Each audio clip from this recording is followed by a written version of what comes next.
Stand by, stand by. What am I looking at? Confirmation requested. My God, it's impossible. The folder sits on a scarred oak table in Building 470, Fort Benning, Georgia, Manila. Government issue. 3 red diagonal stripes across the cover. Classified until declassified. But it's what's written in black Sharpie across the stripes that stops you cold. Hayes, Nicole M., SSG, 75th, RGT, file corrupted. Underneath, in smaller letters, someone has added, "Do not discuss." The timestamp on the access log shows the last person to open this file was a Pentagon Records clerk at 0347 hours on November 14, 2019. The clerk's notes are brief, flagged for deletion per SOCOM directive, awaiting authorization. That authorization never came. The clerk was reassigned to a finance office in Alaska 3 days later. This is not how the military treats heroes. This is how the military buries problems. Staff Sergeant Nicole Hayes took a shot on February 9, 2017 at 1437 hours local time in the coast province of Afghanistan. The distance was 2,247 yards, 1¼ miles. The target was moving. The wind was gusting between 14 and 22 miles per hour from the northwest. The temperature was 47 degrees Fahrenheit with 23% humidity. The altitude was 6,190 feet above sea level. She was shooting uphill at a 12-degree angle. The bullet was in flight for 2.44 seconds. In those 2.44 seconds, the Earth rotated 0.00006944 degrees beneath the trajectory. At that distance, at that latitude, 33.3 degrees north, the Coriolis effect would deflect the bullet approximately 7.2 inches to the right if left uncompensated. Nicole Hayes compensated for it. She also compensated for spin drift, 4.1 inches right, aerodynamic jump, 2.3 inches up, Magnus effect, 7 inches, barometric pressure differential from her zero conditions, 8 inches vertical shift, temperature delta affecting powder burn rate, 3.2 inches, scope cant, her rifle was canted, 0.4 degrees due to terrain, 6.1 inches at that range. The total correction package required her to aim 23 feet, 4 inches to the left, and 9 feet, 2 inches low from her actual target. She made the shot on her first trigger pull.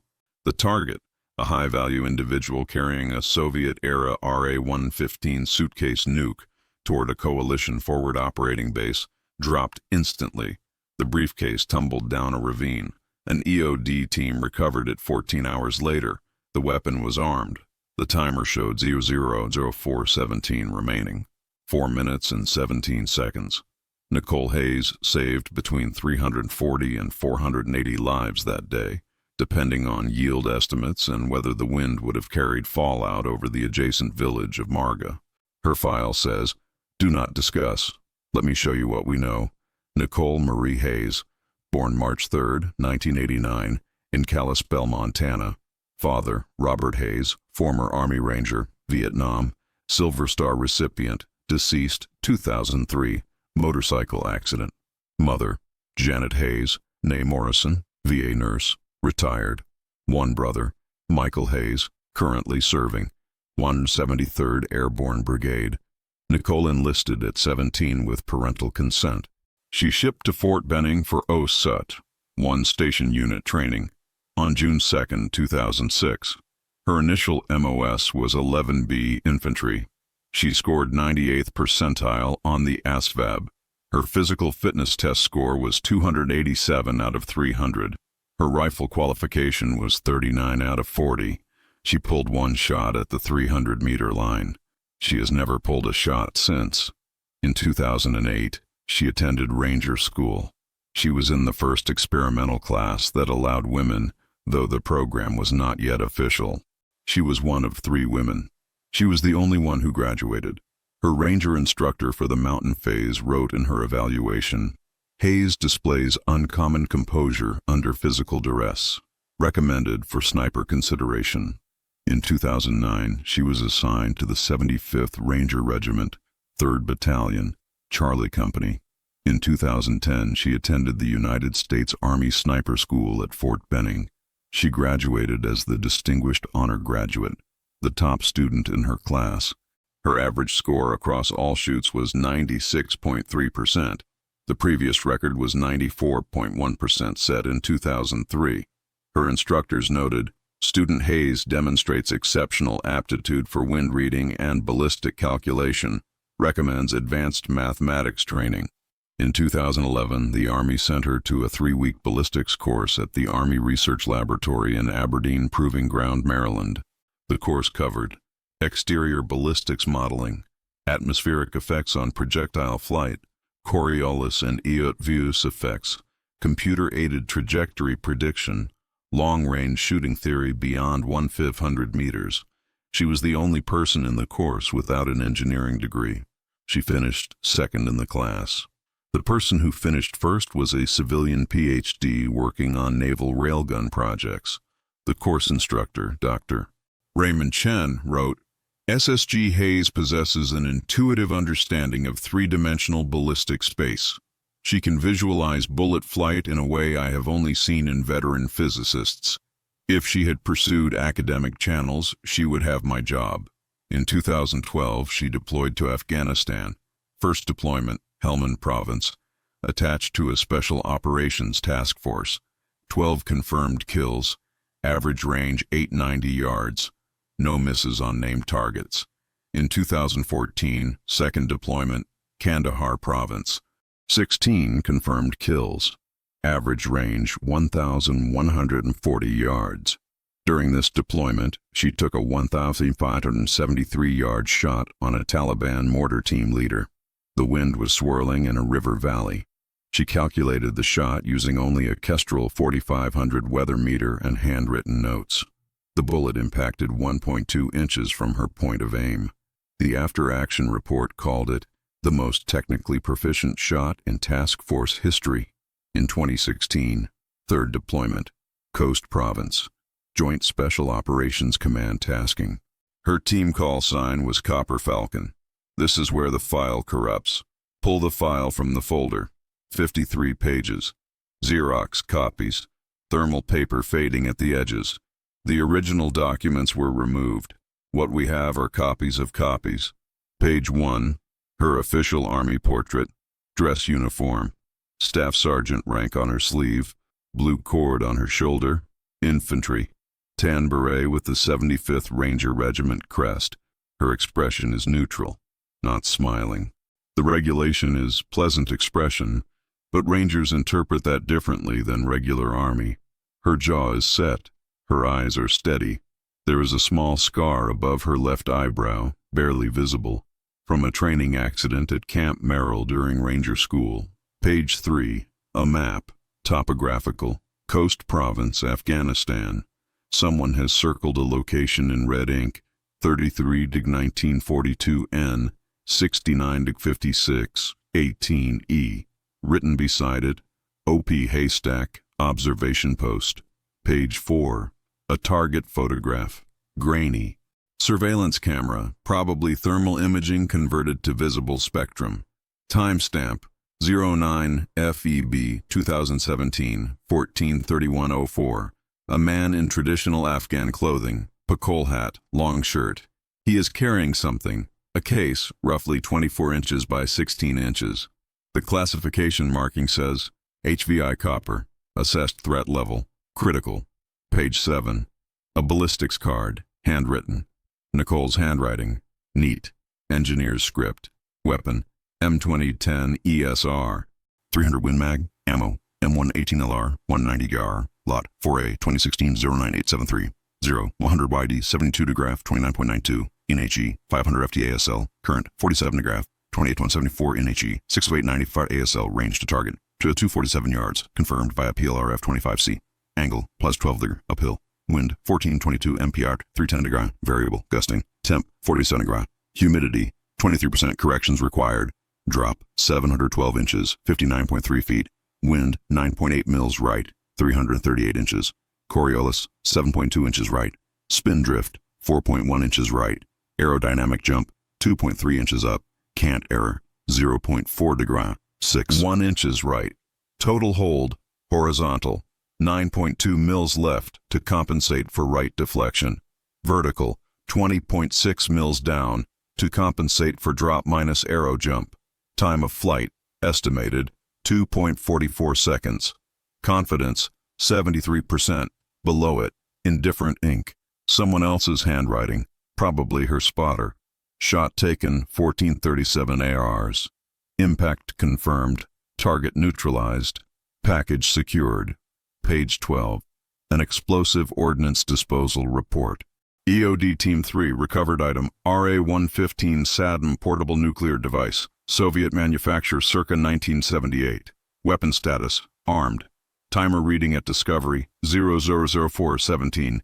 Yield estimate, 0.5 to 2 kilotons. Device successfully rendered safe at 1823 RS. Page 15. A casualty assessment, theoretical. If device had detonated at projected target location, FOB Salerno, estimated casualties, 340, 480 KIA, 890, 1200 WYA. Civilian casualties in adjacent village of Marga, 1400 to 300 depending on wind direction and yield. Page 19, a memorandum. Dated February 11, 2017. From JSOC Deputy Commander. 2. All Copper Falcon personnel. Subject line, operational security, compartmentalization required. The body of the memo is redacted. Every line is a black bar, but at the bottom, unredacted. All personnel are reminded that discussion of specifics related to Operation Copper Falcon is prohibited outside of designated SIF facilities. Violation will result in UCMJ action. Page 23. A promotion recommendation. Dated February 15, 2017. Recommending Nicole Hayes for promotion to Sergeant First Class, E7. The recommendation cites extraordinary performance under combat conditions and technical proficiency beyond peer standard. The recommendation is signed by her company commander, her battalion commander, and her task force commander. It was never approved. Page 31. A medical evaluation. Dated March 3, 2017. Walter Reed National Military Medical Center. Neurological assessment. The diagnosis: mild traumatic brain injury, MTBI, consistent with blast exposure. Patient reports headaches, difficulty with short-term memory, occasional tinnitus, 4,000 Hz range. Cognitive testing shows 94th percentile problem-solving ability, but delayed recall on memory tasks. Recommend 30-day rest, cognitive therapy, re-evaluation prior to deployment clearance. Someone has written in the margin, patient decline therapy. Return to duty 09 Mar 2017. Page 38. A congressional inquiry. Dated June 4, 2018. From the office of Senator Margaret Chen, Montana. 2. Department of the Army, SOCOM Headquarters. Subject: request for information. Service record of SSG Nicole Hayes. The response, dated July 2, 2018. The requested information cannot be provided due to operational security concerns. SSG Hayes' record contains classified material related to ongoing operations. We can confirm that SSG Hayes is in good standing and currently serving with the 75th Ranger Regiment. Page 41. A handwritten note. Not on official paper. Torn from a notebook. The handwriting is shaky, as if written in a moving vehicle. If anything happens to me, check Building 470. They buried it. They buried all of it. She saved lives and they're trying to erase her. The shot was real. I was there. I saw it. CPL M. Vickers. Page 53. A death certificate. Corporal Marcus Vickers. 75th Ranger Regiment. Died August 14, 2018. Cause of death: single vehicle accident, Highway 82, North Carolina. Driver fell asleep at wheel. The toxicology report shows no alcohol, no drugs. Vickers had no history of sleep disorders. He had slept 8 hours the night before. He was driving at 2 p.m. in clear weather on a straight road. His truck went off a bridge. Now I need to show you what happened 3 months before Nicole Hayes took that shot.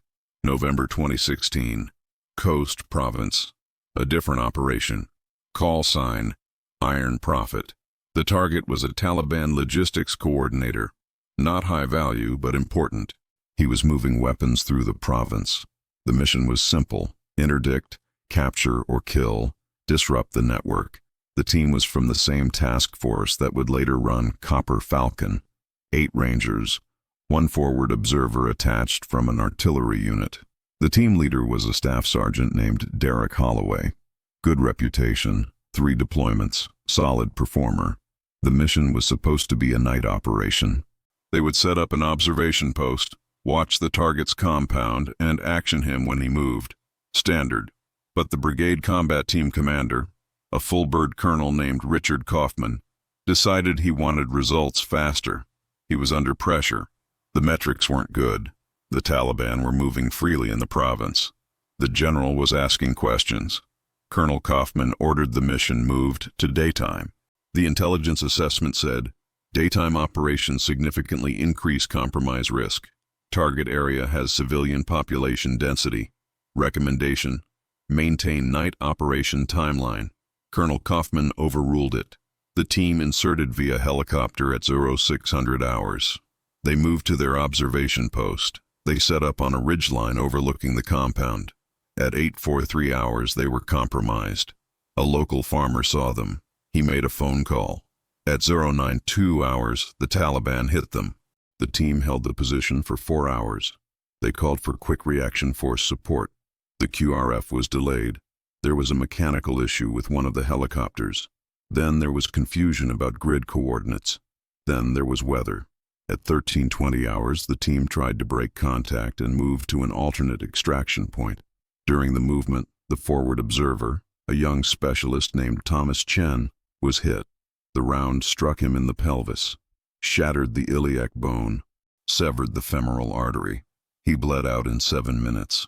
The team got him to the extraction point, but he was already gone. The after-action review identified the problem clearly.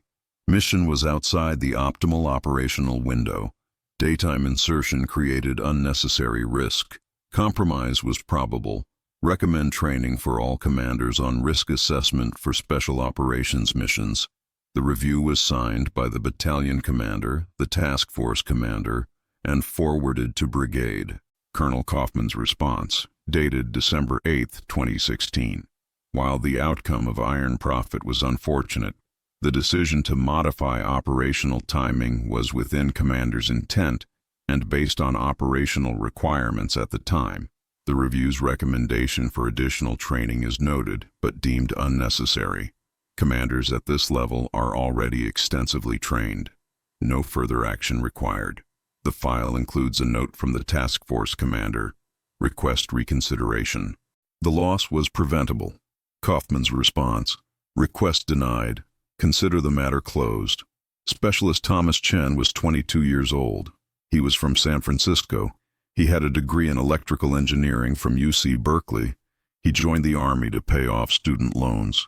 He was planning to get out in 8 months and work at SpaceX. His body was flown home on December 15, 2016. His mother received a folded flag and a letter that said her son died serving his country with honor. The letter did not say that he died because a colonel wanted better metrics for a slideshow. Now connect the dots. February 9, 2017. Nicole Hayes takes the most technically perfect shot in modern military history. She saves hundreds of lives. She stops a nuclear weapon from detonating on a coalition base. February 15, 2017. Her chain of command recommends her for promotion. March 3, 2017. She's diagnosed with a mild traumatic brain injury, probably from blast exposure during one of the firefights before the shot. She refuses treatment and returns to duty. June 4, 2018. A senator from her home state asks for information about her record. July 2, 2018. The Army says the information is classified. August 14, 2018. The one person who wrote down that they buried it dies in a single vehicle accident on a clear day. November 14, 2019. A Pentagon clerk tries to delete her file. What happened? Here's the question that should keep you up at night.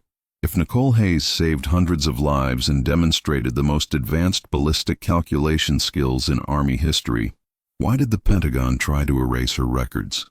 That's loop one. We'll come back to it. But first you need to understand who was in charge of the task force during Operation Copper Falcon. His name was Colonel Richard Kaufman, the same colonel who got Specialist Chen killed. And you need to understand what Nicole Hayes did when she found out. 3 weeks after the shot, March 1st, 2017, Building 340, Bagram Airfield, Afghanistan. The briefing room is exactly what you'd expect from a military briefing room in a war zone. Folding tables arranged in a U-shape, projector screen at the front, whiteboards on the walls covered in acronyms and grid coordinates. The air conditioning is struggling. It's 71 degrees inside, but it feels like 80 with all the bodies. 16 people in the room. Most of them are wearing the tan beret of the 75th Ranger Regiment. A few are wearing civilian clothes. Contractors, probably intelligence analysts. One person is wearing the subdued combat uniform with no name tape and no unit patch. That's JSOC. That's the person who actually makes decisions. Nicole Hayes is sitting in the second row. Her uniform is clean but not fresh. She's been wearing it for 18 hours. There are salt stains at the collar from dried sweat. Her sleeves are rolled up precisely to mid-forearm, exactly 2 inches above the elbow, the way Rangers do it. Her hands are resting on the table. Her fingers are still. She's not fidgeting. She's not drumming. She's not checking her phone. She's watching. The man at the front of the room is Colonel Richard Kaufman, 53 years old, West Point, class of 1986. Airborne, Ranger tabbed, 2 bronze stars, 1 for valor, 1 for meritorious service. He's wearing his dress uniform even though everyone else is in combat fatigues. His uniform has every award positioned perfectly. The ribbons are in exact order of precedence. His brass is polished to a mirror finish. He's giving a briefing about Operation Copper Falcon. And so, Kaufman is saying, advancing to the next PowerPoint slide, the successful interdiction of the HVI and the secured package represents a significant tactical victory for the task force and for coalition efforts in Coast Province. The slide shows a map of the area. Red dots for enemy positions, blue dots for coalition forces, a green star for the observation post where Nicole took the shot. There is no mention of the distance. There is no mention of the Coriolis Effect. There is no mention of her name. The operation was executed according to plan. Kaufman continues. The target was neutralized at 14:37 hours local time. The package was recovered by EOD at 18:23 hours. The device was successfully rendered safe. There were no friendly casualties. He clicks to the next slide. It's a photograph of the RA-115 device, still in the briefcase. The timer is visible. 00:04:17. 4 minutes, Kaufman says. That's how close we were. 4 minutes between success and catastrophe. This operation demonstrates the importance of decisive leadership and proper mission planning. He pauses. He looks around the room. His eyes pass over Nicole for a fraction of a second, then move on. I want to commend everyone involved for their professionalism and dedication. This mission was complex. The intelligence was time-sensitive. The window of opportunity was narrow. We executed flawlessly. Nicole's jaw tightens, just slightly.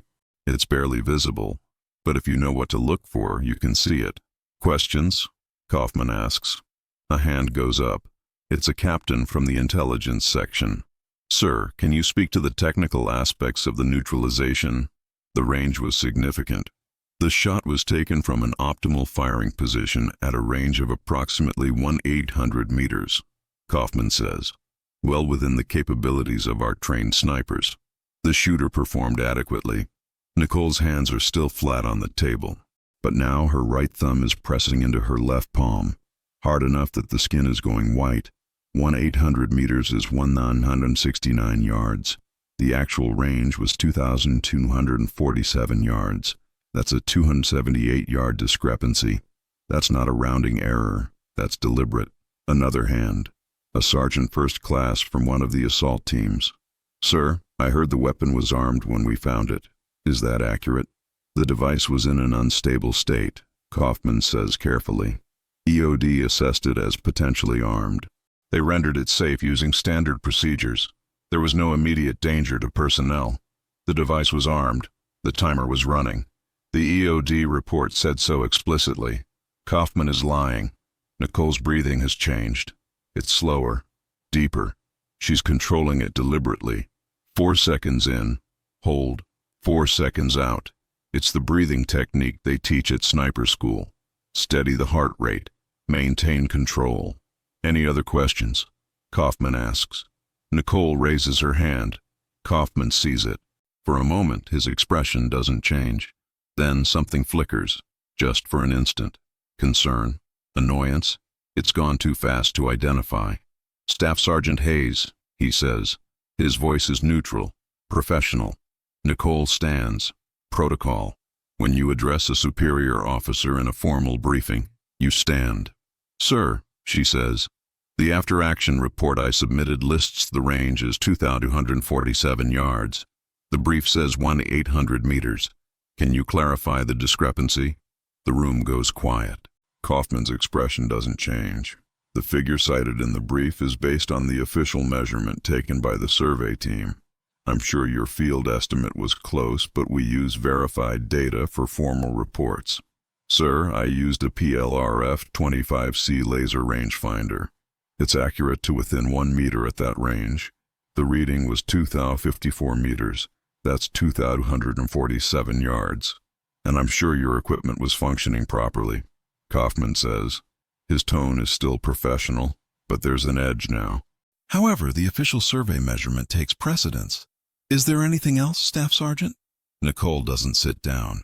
Sir, the brief also states there was no immediate danger. The EOD report indicates the device was armed and the timer was active. That's in direct contradiction. Now Kaufman's expression does change. His jaw sets. His eyes narrow. Staff Sergeant Hayes, he says, and his voice has shifted.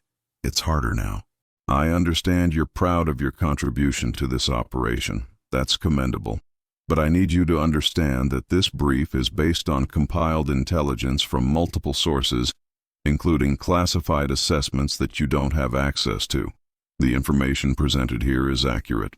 Sir, with respect, I wrote the initial after-action report. I was present for the shot. I was present when EOD gave their assessment.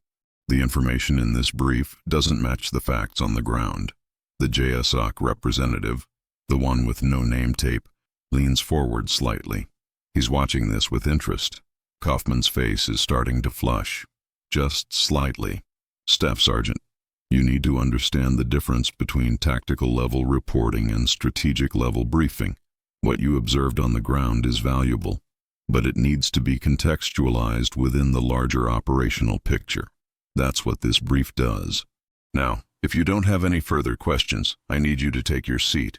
It's not a request. Nicole stands there for 3 seconds. 4, 5. Then she sits down. Kaufman continues with the brief.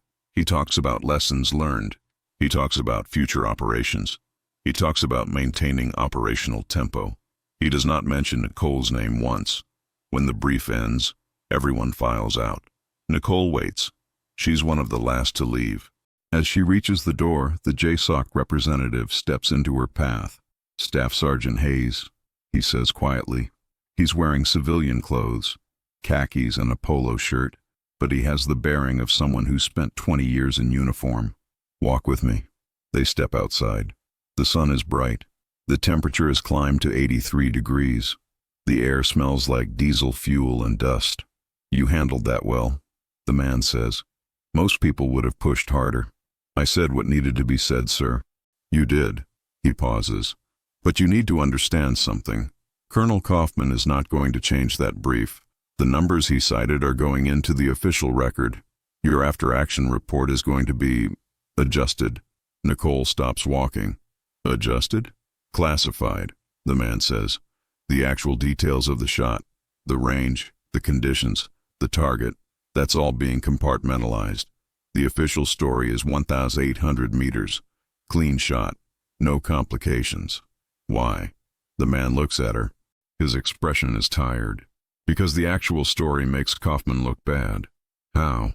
Because, the man says slowly, if a staff sergeant can make a shot that's technically perfect under those conditions, it raises questions about why we're paying contractors 6 figures to do the same job.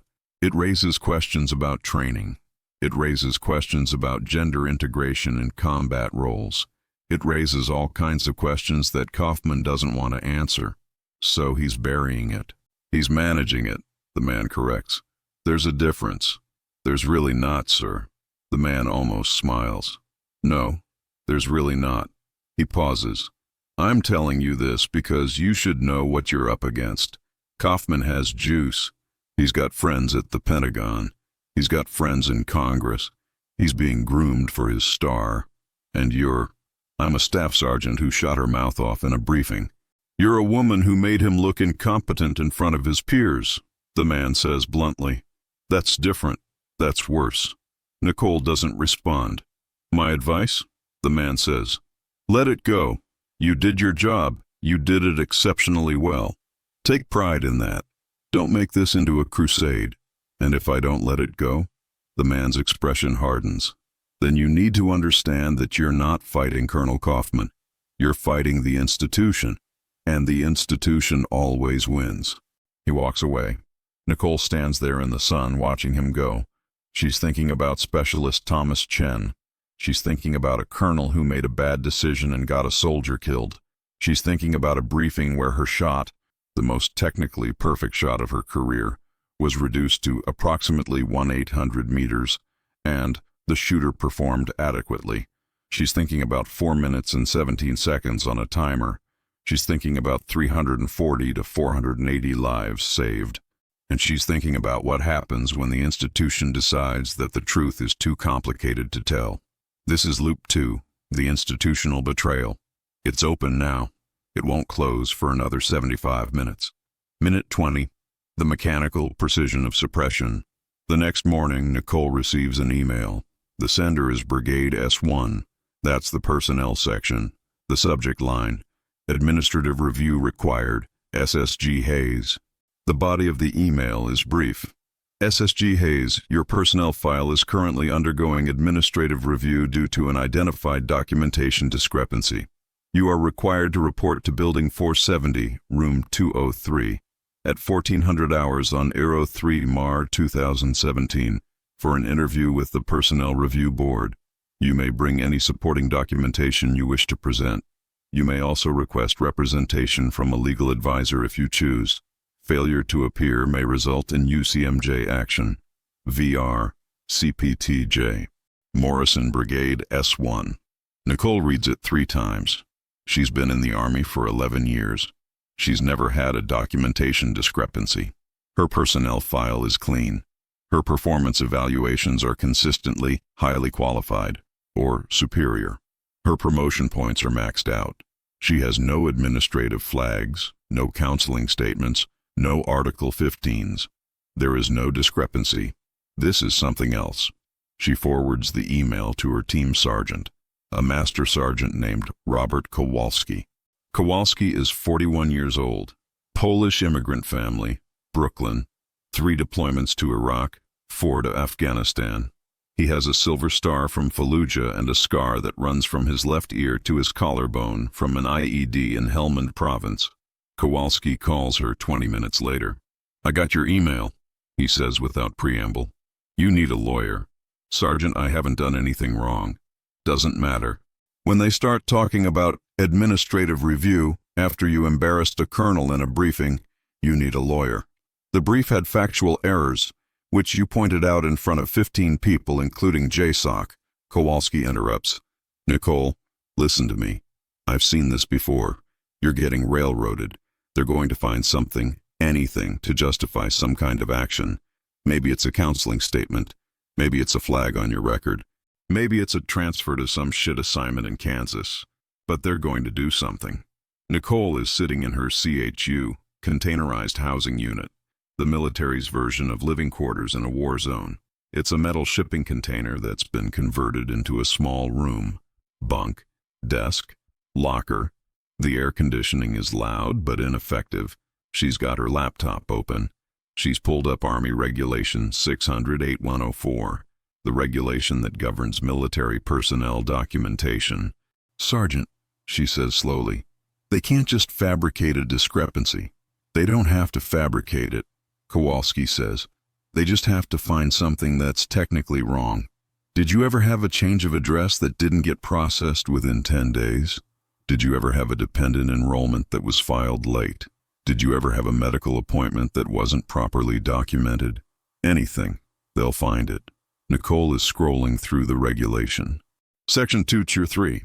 Documentation discrepancies must be resolved through formal review if they impact personnel readiness or administrative accuracy. "What do I do?" she asks. "Get JAG," Kowalski says immediately. "Call the legal office. Tell them you need representation for an administrative review. Don't go into that meeting alone." "Will JAG actually help?" There's a pause. "Honestly," Kowalski says, "probably not. They're Army lawyers. They work for the same institution that's fucking you over. But at least they'll be there as witnesses. At least there'll be a record of what gets said." Nicole writes down, "Call JAG, 1100 HRs. "There's something else," Kowalski says. His tone has changed, quieter. "You need to back up your files." "What?" "Your after-action reports, your rangefinder data, your ballistics calculations, anything related to Copper Falcon. Make copies. Put them somewhere safe, off the Army network." "Sergeant, that's—" "I know what it is," Kowalski says. "I'm telling you to do it anyway, because if Kaufman is trying to bury this, he's going to start with the documentation. And once it's gone from the Army servers, it's gone. You understand?" Nicole understands. She's thinking about Corporal Vickers' note. They buried it. They buried all of it. "I'll do it," she says. "Good. And Nicole?" "Yeah? Watch your back. Kaufman has a reputation. People who cross him tend to have unfortunate things happen." "Like what?" "Like they get reassigned to recruiting duty in Oklahoma. Like they get passed over for promotion. Like they develop sudden medical issues that require medical boards. He can't just—" "He can," Kowalski says flatly. "He's a full-bird colonel with Pentagon connections. You're a staff sergeant with a reputation for being too smart and too honest. In the Army's math, that equation doesn't work in your favor." The line goes quiet for a moment. "I appreciate you telling me this, Sergeant." "Yeah, well," Kowalski says, "you saved a lot of lives with that shot. Somebody should have your back, even if it's just one old grunt who knows what right looks like." He hangs up. Nicole sits there for a long moment, staring at her laptop screen. Then she opens her file directory. She has copies of everything. Her after-action reports from every deployment, her training records, her qualification scores, her medical evaluations, and, most importantly, her personal notes from Operation Copper Falcon. The notes include her handwritten ballistics calculations, photos of her rangefinder display showing 2,054 meters, the weather data from her Kestrel device, a voice memo she recorded immediately after the shot, describing the conditions and corrections, screenshots of the EOD report showing the armed device. All of it is stored on the Army network. All of it can be deleted by anyone with sufficient access privileges. Nicole pulls out a 64-gigabyte flash drive from her locker. It's a SanDisk Extreme Pro. She bought it at the PX specifically for backing up deployment photos. She starts copying files. It takes 18 minutes to transfer everything. When it's done, she wraps the flash drive in 2 layers of aluminum foil to prevent RFID scanning and tapes it to the underside of her desk drawer. Then she opens a new email. To Sister M. Catherine, Sisters of Mercy, Convent, Kalispell, Montana. Subject, Care Package Request. Sister Catherine, I hope this email finds you well. I wanted to send you something from deployment as a thank you for all the care packages the convent has sent to our unit. I'll be mailing a small package next week. It contains some local crafts and a few personal items I thought you might appreciate. If you could confirm receipt when it arrives, I would appreciate it. God bless Nicole Hayes. Sister Catherine is not a relative. She's not even someone Nicole knows well. but the Sisters of Mercy run a shelter in Kalispell. Nicole's mother volunteers there. The sisters are trustworthy. They're also not in the military chain of command. Nicole is going to mail the flash drive to a convent in Montana, because if Kowalski is right, if they're really trying to bury this, she needs insurance. She needs proof that exists outside the system. March 3rd, 2017. 1400 hours. Building 470, Room 203, Bagram Airfield. The Personnel Review Board consists of 3 people. Captain Jennifer Morrison, Brigade S1. Brown hair pulled back in a tight bun. Rimless glasses. She's 29 years old. West Point graduate. She has a degree in systems engineering and exactly 0 combat deployments. Her primary qualification is that she's very good at regulations. Major Frank Delgado, Brigade Executive Officer, 42 years old. Ranger tabbed but hasn't been in a line unit for 6 years. His last deployment was 2011. His current job is to manage the administrative minutiae that a brigade combat team generates. He's good at it. He's also good at keeping colonels happy. Lieutenant Colonel Sarah Hendricks, Brigade Deputy Commander, 47 years old, one of the most senior women in the Ranger community. She has 3 combat infantry badges and a Purple Heart from a firefight in Ramadi in 2006. She's professional, competent, and politically astute. She knows how to survive in an institution that doesn't always want her there. Nicole is sitting across from them. To her left is Captain Ryan Torres, a JAG officer. Torres is 33 years old. He's been in the Army for 7 years. He's handled approximately 47 administrative review cases. He's never won one. Morrison opens a file folder. Staff Sergeant Hayes, thank you for appearing today. This review is being conducted pursuant to Army Regulation 600-8104 regarding documentation discrepancies in personnel records. Do you understand the purpose of this proceeding? Yes, ma'am. For the record, you are not being charged with any violation of the UCMJ. This is an administrative review only. However, the findings of this board may result in administrative action up to and including counseling statements, personnel flags, or recommendations for reassignment.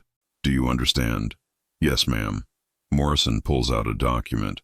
Your personnel file indicates that you attended the Advanced Ballistics course at Aberdeen Proving Ground in 2011. Is that correct? Yes, ma'am. The course completion certificate in your file is dated November 18, 2011. However, the orders authorizing your attendance are dated November 30, 2011. That's a 12-day discrepancy. Nicole blinks. Ma'am, the orders were probably issued retroactively. That's standard procedure when schooling dates change. Standard procedure, Morrison says carefully, is for orders to be issued prior to attendance.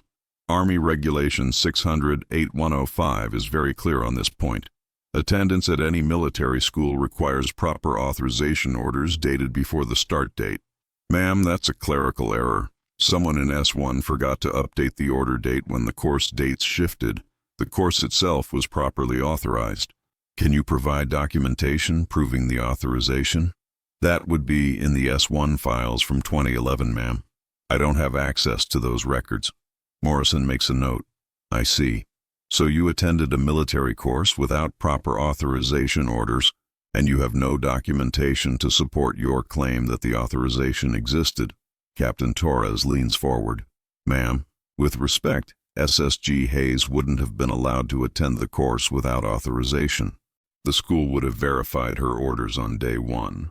Unless, Morrison says, the school received verbal authorization and processed the paperwork later, which happens. But that doesn't make it proper procedure. Major Delgado speaks for the first time. Staff Sergeant Hayes, this board is not trying to create problems for you. We're trying to ensure your record is accurate. If there are errors, we need to correct them. Do you understand that? Yes, sir. Good. Let me ask you this. Do you have any documentation related to Operation Copper Falcon that has not been submitted through proper channels? Nicole's pulse kicks up, just slightly. Her heart rate was 67 BPM. Now it's 72. She keeps her voice steady. Sir, I submitted my after-action report through my chain of command per SOP. I'm not asking about your after-action report, Delgado says. I'm asking if you have any other documentation, notes, photographs, data files, recordings, anything related to the operation. Sir, all my operational documentation is stored on CPR, Nicole says. CPR is the Secret Internet Protocol Router Network, the military's classified network. That's not what I asked. Torres cuts in. Sir, is SSG Hayes being accused of unauthorized retention of classified material? No, Delgado says. Not yet. I'm simply asking if she has any documentation that should have been submitted but wasn't. Nicole knows what's happening. They're building a case. They're looking for any justification to put a flag on her record or initiate an investigation. If she says yes, she's admitting to a security violation. If she says no and they find the flash drive, she's lying to a review board. Sir, she says carefully, I maintain personal notes for my own training purposes, ballistics calculations, weather data, equipment settings. That's standard practice for snipers. Are those notes classified? They contain information about operational activities, sir. I would consider them sensitive. And where are these notes stored? On my personal laptop, sir. Not connected to any network. Delgado and Morrison exchange a look. Staff Sergeant Hayes, Morrison says, you're aware that any notes taken during the course of classified operations are themselves classified by derivation, correct? Yes, ma'am. And you're aware that classified materials must be stored in approved containers and accessed only in secure facilities? Ma'am, the notes are general in nature. Ballistics calculations aren't, but they're derived from classified missions, Morrison interrupts. Which makes them classified, which means storing them on a personal laptop is a security violation. Torres is writing quickly on his legal pad. Ma'am, if there's an allegation of a security violation, SSG Hayes has the right to. There's no allegation, Lieutenant Colonel Hendricks says sharply. It's the first time she's spoken. Her voice cuts through the room. Let's not get ahead of ourselves. She looks at Nicole. Her expression is unreadable.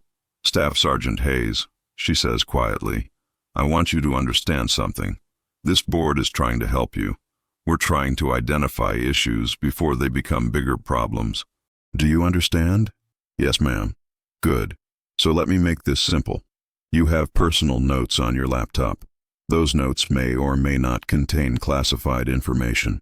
I'm going to ask you to voluntarily surrender that laptop to this board so we can review the material and determine if there's a security concern. If you cooperate, if the material is benign, this matter ends here. No flag, no counseling statement, nothing on your record. Are you willing to do that? Nicole feels the walls closing in. If she gives them the laptop, they'll see everything.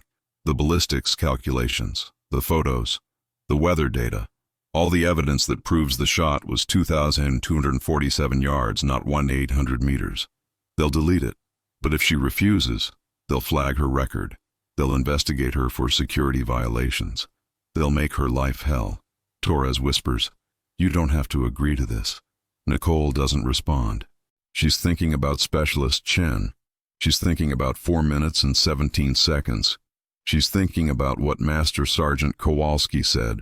They're going to find something, anything, to justify some kind of action.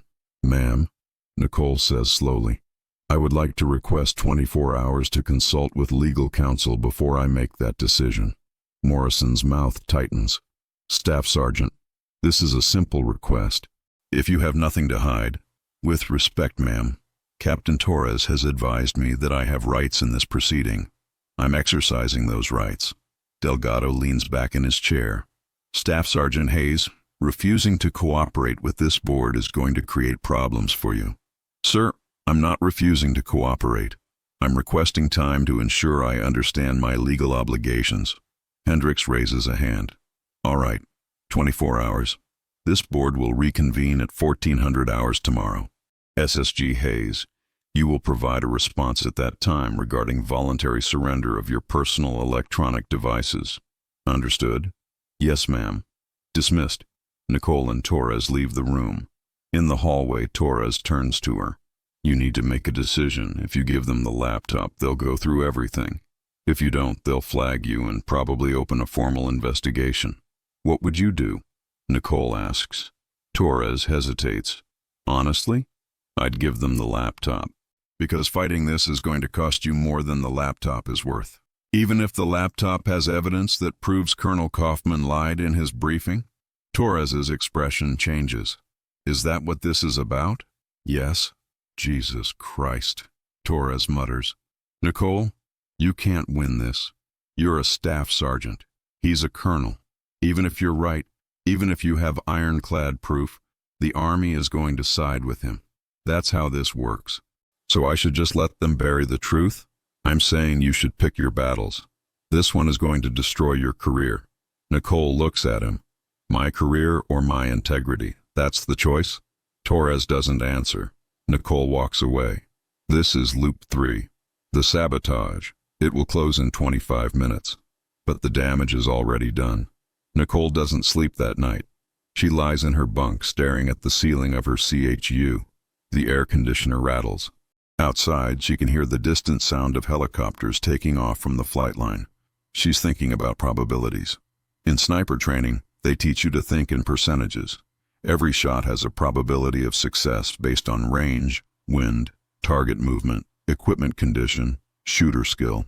You calculate the percentage. If it's above 70%, you take the shot. Below 70%, you wait for conditions to improve. Nicole's probability of winning this fight is approximately 3%, maybe less. She's a staff sergeant with 11 years of service and no political connections. Kaufman is a colonel with 27 years, a West Point ring, and friends at the Pentagon. The math doesn't work, but there's another number she can't stop thinking about. 340 to 480. That's how many people she saved. If she walks away from this, if she lets them bury the truth, what message does that send? It says that saving lives doesn't matter as much as protecting a colonel's reputation. It says that technical excellence can be erased for administrative convenience. It says that the institution is more important than the truth. At Aero 2:30 hours, she makes a decision. She's not giving them the laptop. She's going to force them to take it. Because if they have to open a formal investigation, if they have to go through official channels, there will be a paper trail. There will be witnesses. There will be documentation that can't be quietly erased. It's a gamble. But it's the only play she has. At 600 hours, she goes to the chow hall. She eats breakfast, scrambled eggs, toast, coffee. She sits alone. She's not hungry, but she eats anyway. Maintaining discipline, maintaining routine. At 7:30 hours, she reports to her team room. Master Sergeant Kowalski is there. So is the rest of the team. 6 Rangers. They're checking equipment, cleaning weapons, going through pre-deployment rituals even though they're already deployed. Kowalski pulls her aside. I heard about the review board, he says quietly. Yeah. They asked for your laptop? Yeah. You gonna give it to them? No. Kowalski nods slowly. Good. Fuck 'em. Sergeant, this is going to get messy. Probably, but you made the right call. He pauses. You need anything? I need my rangefinder. Kowalski frowns. Your PLRF? Why? I want to verify it's still calibrated. If they're going to question my data, I want to make sure my equipment is solid. It's solid. That thing is accurate to 1 meter at 2 clicks. We checked it last week. I want to check it again. Kowalski studies her. You think someone fucked with it? I think someone changed the range in the official brief. If they're willing to do that, they might be willing to do other things. Like what? Like recalibrate my equipment so my data looks wrong. Kowalski's expression hardens. That's paranoid. Is it? They look at each other. I'll get your rangefinder, Kowalski says. 20 minutes later, Nicole is on the rifle range. It's a basic 100-meter range with paper targets at known distances. She's not here to shoot. She's here to test her PLRF 25C laser rangefinder. The PLRF 25C is a precision instrument. It uses a laser pulse to measure distance. The laser bounces off the target and returns to the sensor. The device calculates the time of flight and converts it to distance. At 2,000 meters, it's accurate to +1 meter. It's the most reliable piece of equipment a sniper owns. Nicole points it at the 100-meter target. She presses the button. The display shows 101 meters. That's wrong. She knows this range. She shot it 100 times. The target is exactly 100 meters from the firing line. It's been surveyed. It's certified. 101 meters is a 1% error. At 2,000 meters, a 1% error would be 20 meters. 20 meters is 21.8 yards. If her rangefinder was off by 8 yards during Operation Copper Falcon, her data was wrong. Nicole's hands are shaking, just slightly. She points the rangefinder at the 200-meter target. The display shows 203 meters, 1.5% error. She tries the 300-meter target, 305 meters, 1.6% error. Someone recalibrated her rangefinder, or replaced it, or sabotaged it. Nicole lowers the device. She's breathing hard now. 4 seconds in. Hold. 4 seconds out. She pulls out her phone. She takes photographs of each reading. 100 meters showing 101, 200 meters showing 203, 300 meters showing 305. Then she walks back to the team room. Kowalski is still there. He sees her expression. What happened? My rangefinder is off, Nicole says. Her voice is flat, controlled. It's reading 1 to 1.6% long at every distance I tested. That's impossible. I checked that device personally 3 days ago. It was dead on. It's not dead on now. Kowalski takes the rangefinder. He goes outside. He comes back 5 minutes later. You're right, he says. It's fucked. What the hell happened? Someone tampered with it. Who? Someone with access to our equipment cage. Someone who knows how to recalibrate a laser rangefinder. Someone who wants to make my data look unreliable. Kowalski's jaw sets. You think Kaufman did this? I think someone did it on his behalf. That's a serious accusation. It's a serious problem. Kowalski pulls out his phone. I'm calling the supply sergeant. We need to document this. We need to... No, Nicole says. What? Don't document it yet. Nicole, if someone tampered with your equipment, that's criminal. That's exactly what they want us to do. Nicole interrupts. If we report it now, they'll open an investigation. The investigation will take weeks, maybe months. And in the meantime, my review board continues. They flag my record. They transfer me. And by the time the investigation concludes, if it concludes, I'm already gone. Kowalski stares at her. So what do you want to do? I want to document it myself. Photographs, notes, everything. And I want to keep it as insurance. Insurance for what? For when they try to say I'm lying about the shot. Kowalski is quiet for a long moment. You know, he says slowly, most people would have just given them the laptop and moved on. I'm not most people. No, Kowalski says. You're really not. He pauses. All right, document everything. I'll back your play. But Nicole? Yeah? This is going to end badly, you know that, right? Probably. And you're doing it anyway. Yeah. Kowalski shakes his head. Rangers lead the way, I guess. Something like that. Loop 3 closes here. The sabotage is confirmed, but the implications are just beginning. March 4th, 2017, 1400 hours. Nicole returns to Building 470, Room 203. The same 3-person panel. Morrison, Delgado, Hendricks. Captain Torres is with her again.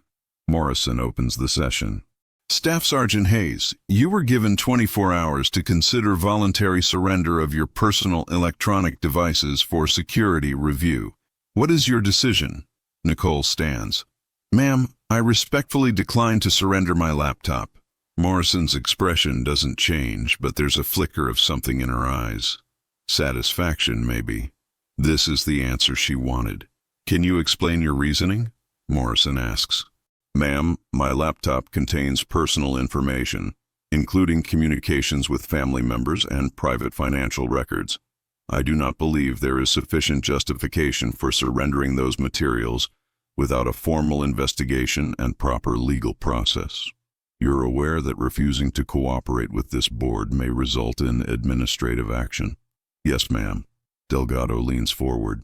Staff Sergeant Hayes, let me be direct. You're making this harder than it needs to be.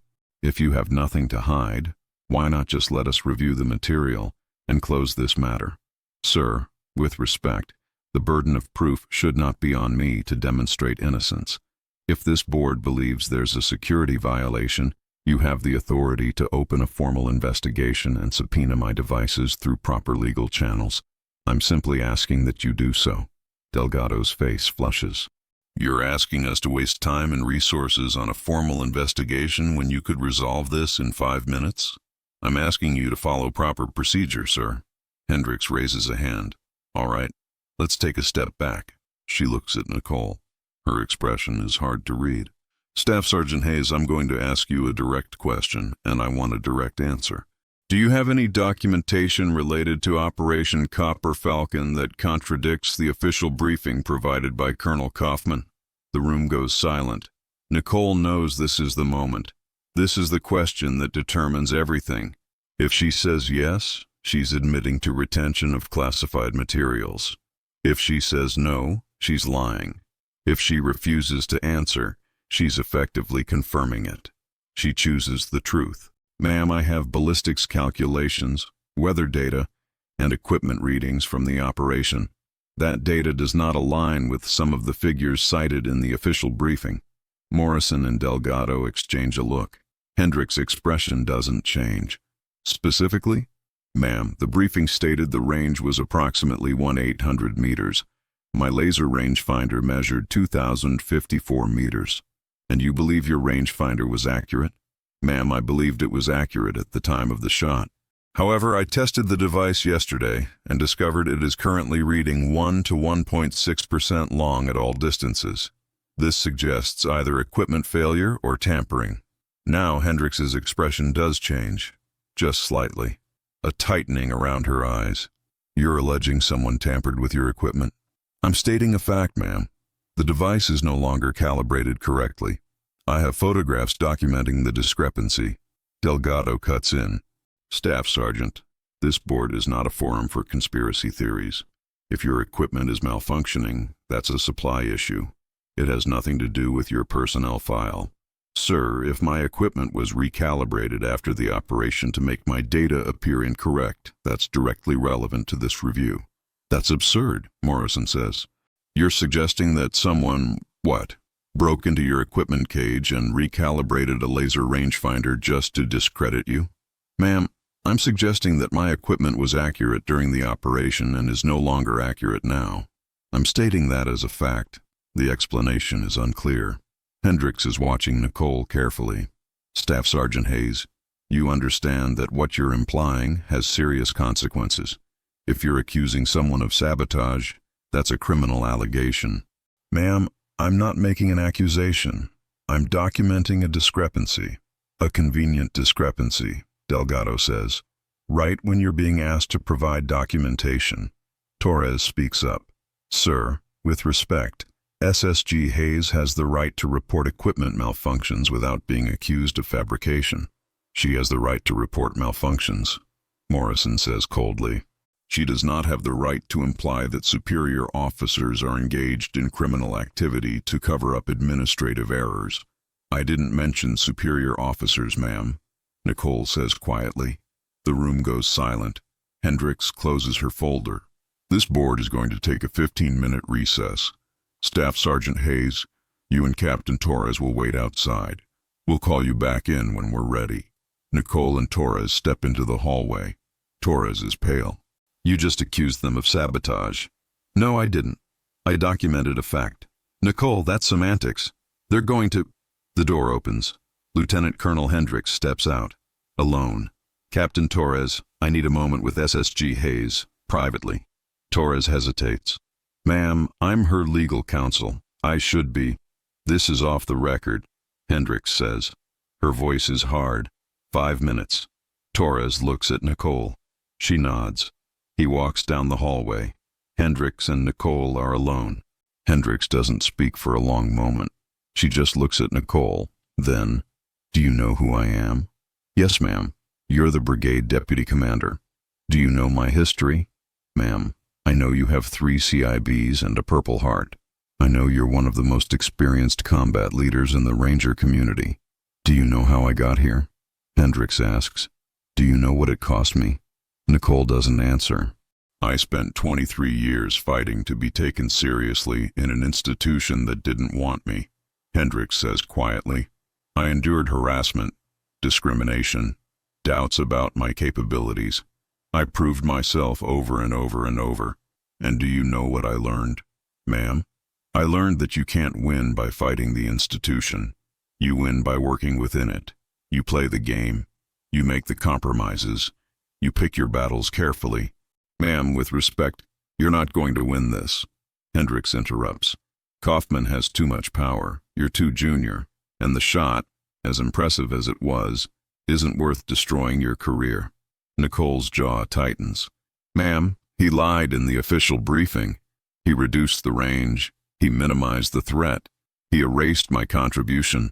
And now someone has tampered with my equipment to make my data look wrong. How is that not worth fighting?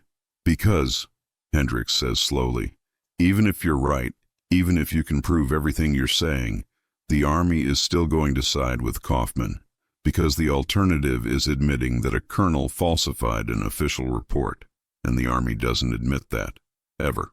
So I should just accept the injustice? I'm saying you should be smart about this. If you keep pushing, they're going to flag your record. They're going to investigate you for security violations. They're going to make your life hell. And in 2 years, when you're sitting in some recruiting office in Iowa, wondering what happened to your career, you'll realize that being right doesn't matter if you're not here to see it. Nicole looks at her. Ma'am, you said you fought for 23 years to be taken seriously. How did you do that if you didn't stand up for yourself? Hendricks' expression softens, just slightly. I picked battles I could win, Staff Sergeant. That's the difference. This feels like a battle worth fighting. It's not, Hendricks says. Trust me. I've been exactly where you are. I've had superior officers lie about my performance. I've had equipment malfunction at convenient times. I've had my credibility questioned over and over, and I learned that the only way to survive is to outlast them. You stay in. You do your job. You wait for them to retire or move on. And then, when you have rank, when you have power, you make sure the next generation doesn't have to deal with the same shit. And in the meantime, you swallow your pride. You make the compromises. You survive. Nicole is quiet for a long moment. Then, ma'am, if I give them my laptop, if I let them erase the data, I'm not surviving. I'm collaborating. Hendricks closes her eyes. You're going to make me do this, aren't you? Do what, ma'am? Flag your record. Open an investigation. Destroy your career. Ma'am, you don't have to. Yes, I do, Hendricks says. Because if I don't, they'll question my judgment. They'll question my loyalty. They'll wonder if I'm protecting you because we're both women. And that will undermine everything I've built. She looks at Nicole. There's something like regret in her eyes. I'm sorry, Staff Sergeant, I really am. But you're forcing my hand. She turns and walks back into the room. 3 minutes later, the door opens. Morrison calls Nicole and Torres back in. The verdict is simple. Nicole Hayes is being flagged pending investigation for potential security violations and refusal to cooperate with a lawful administrative review. The flag will remain on her record until the investigation concludes. She is barred from promotion, awards, or favorable personnel actions. She has 30 days to appeal, but the appeal will go to Brigade Command, and Brigade Command reports to Colonel Kaufman. Loop 4 opens here. The betrayal of an internal ally. It will close at minute 85. But first we need to understand the science. Let's pause the narrative. Let's talk about physics. Because understanding what Nicole Hayes did requires understanding something most people never think about. The Earth is rotating while the bullet is in flight. The Coriolis Effect is named after Gaspard Gustave de Coriolis, a French mathematician who described it in 1835. It's a phenomenon that affects all objects moving across the surface of a rotating body. Here's how it works. Imagine you're standing on a merry-go-round. The merry-go-round is spinning counterclockwise. You throw a ball straight toward the center. From your perspective, rotating with the merry-go-round. The ball appears to curve to the right. But from the perspective of someone standing still, watching the merry-go-round spin, the ball is actually traveling in a straight line. It's you who's moving. The Earth is a merry-go-round. It rotates once every 23 hours, 56 minutes, and 4.09 seconds. That's one complete rotation, 360 degrees.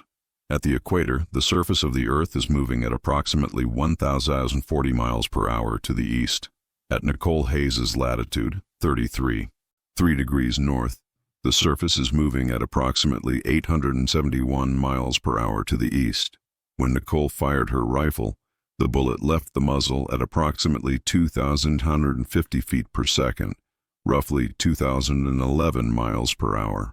But the bullet was also moving east at 871 miles per hour because Nicole, the rifle, and the air around them were all moving with the Earth's rotation. Here's the problem. As the bullet travels north or south, it crosses lines of latitude, and each line of latitude is rotating at a slightly different speed. If the bullet travels north, it's moving toward a point on the Earth that's rotating slower than where Nicole is standing. But the bullet still has the eastward velocity of Nicole's latitude, so the bullet curves to the right in the northern hemisphere.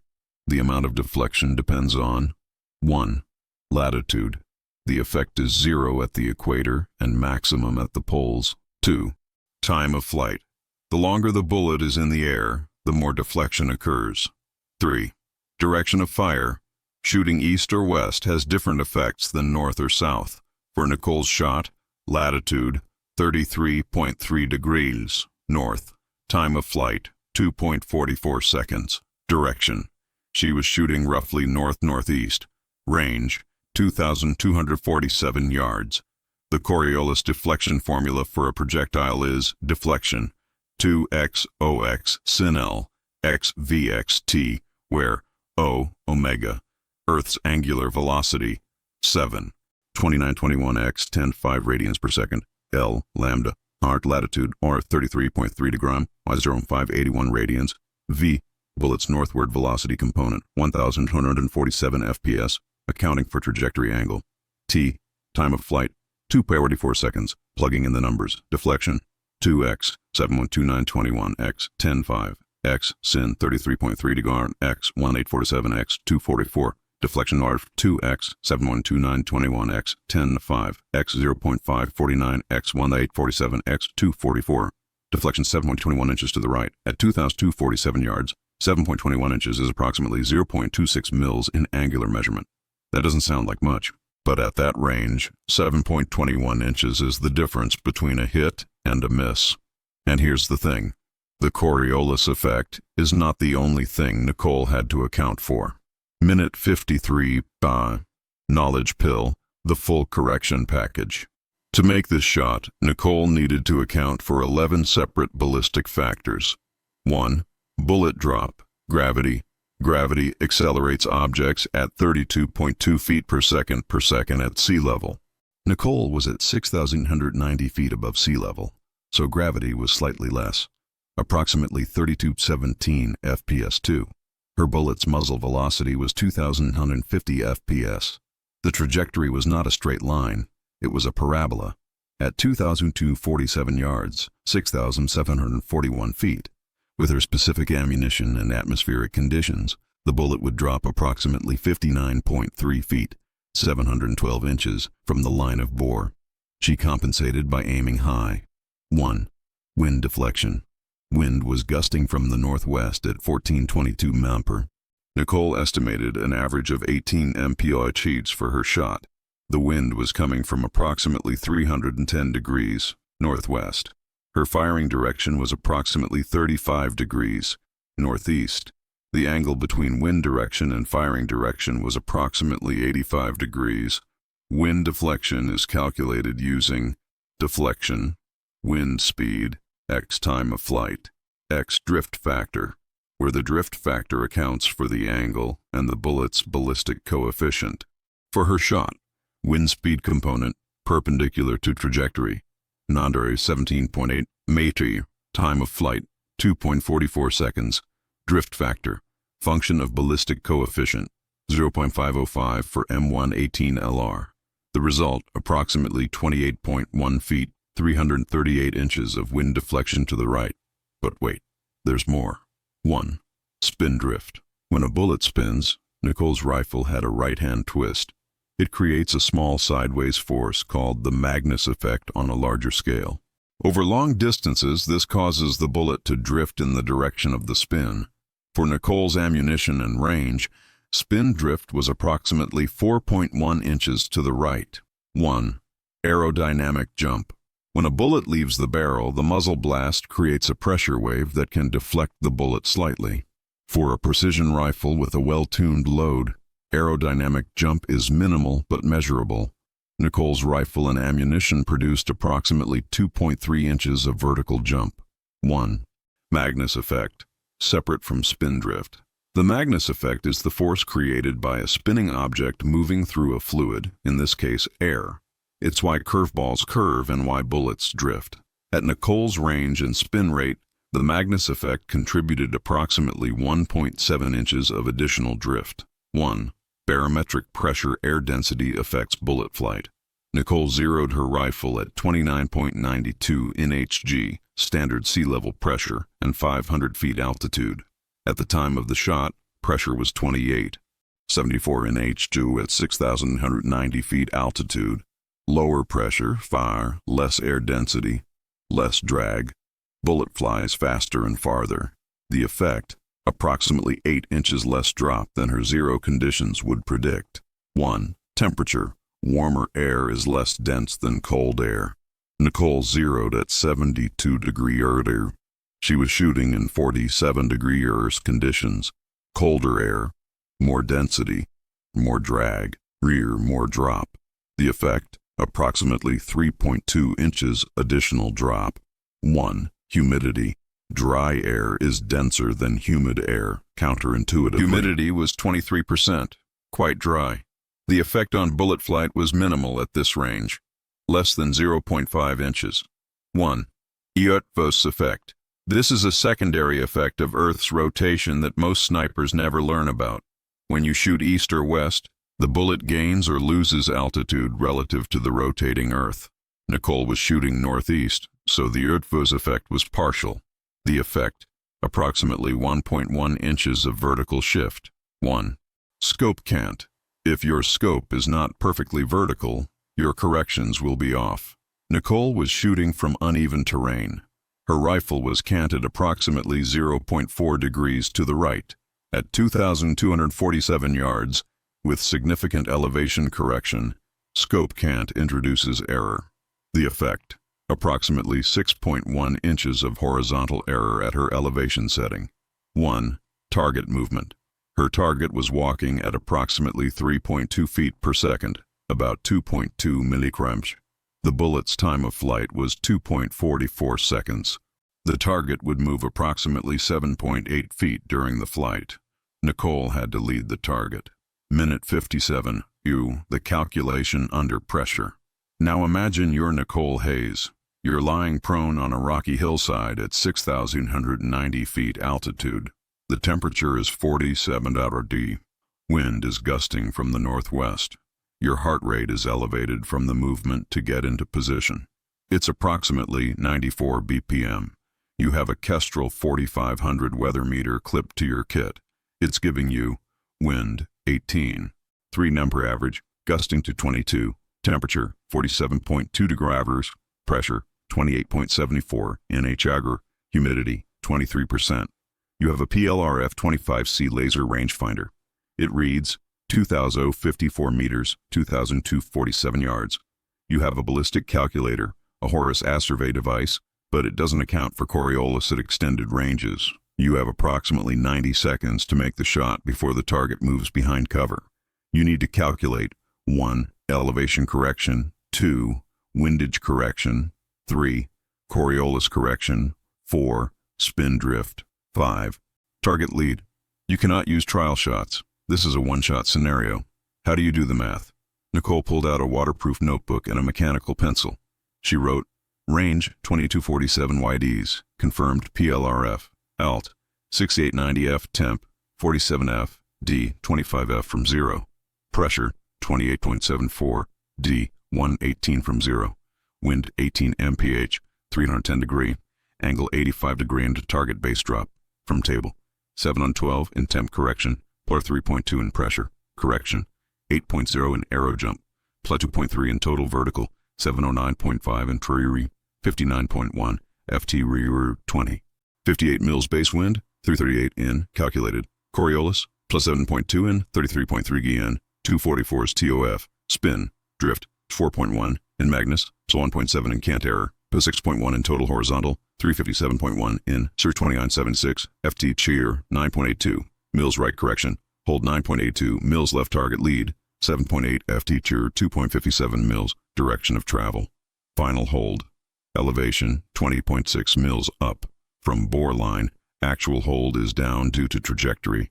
Windage, 9. 2 mils left, accounting for all right deflections. Lead, include in windage solution, confidence, 73%.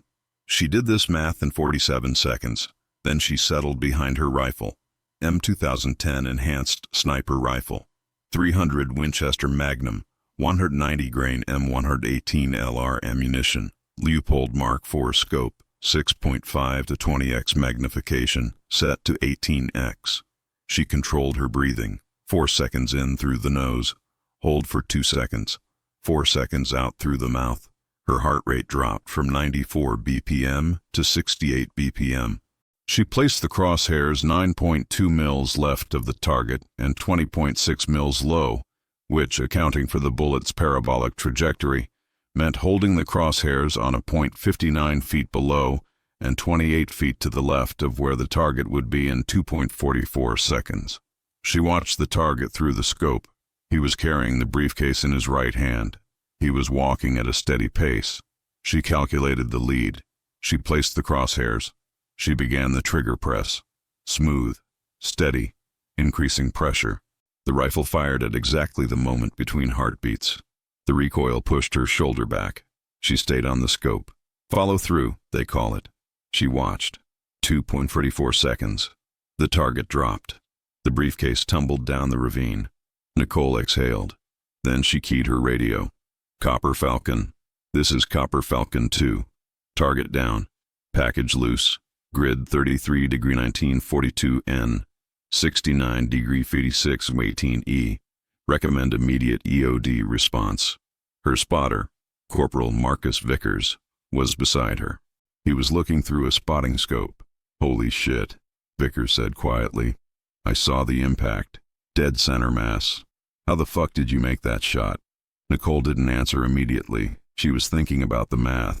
She was thinking about the 11 variables she had just solved simultaneously in her head. She was thinking about 2.44 seconds of bullet flight across a rotating planet. Then she said, physics. Of minute 60, the TBI manifestation. 3 weeks after the shot, Nicole started having headaches. They began as a dull pressure behind her eyes, like sinus pain, but deeper. Then the headaches became sharper. Ice pick headaches, the doctors would later call them. Sudden, stabbing pain that would last for 3 to 5 seconds and then fade. Then came the tinnitus, a high-pitched ringing in her left ear. Constant, approximately 4,000 hertz, based on later audio matching tests. Then came the memory issues. Small things at first. She'd walk into a room and forget why she was there. She'd start a sentence and lose the thought halfway through. She'd set down her rifle cleaning kit and then spend 5 minutes looking for it. Then the cognitive symptoms appeared. She'd be doing ballistics calculations, something she'd done thousands of times, and suddenly the numbers wouldn't make sense. She'd have to reread the problem 3 or 4 times before it clicked. She'd be in the middle of a conversation and realize she hadn't been processing the words. She'd have to ask people to repeat themselves.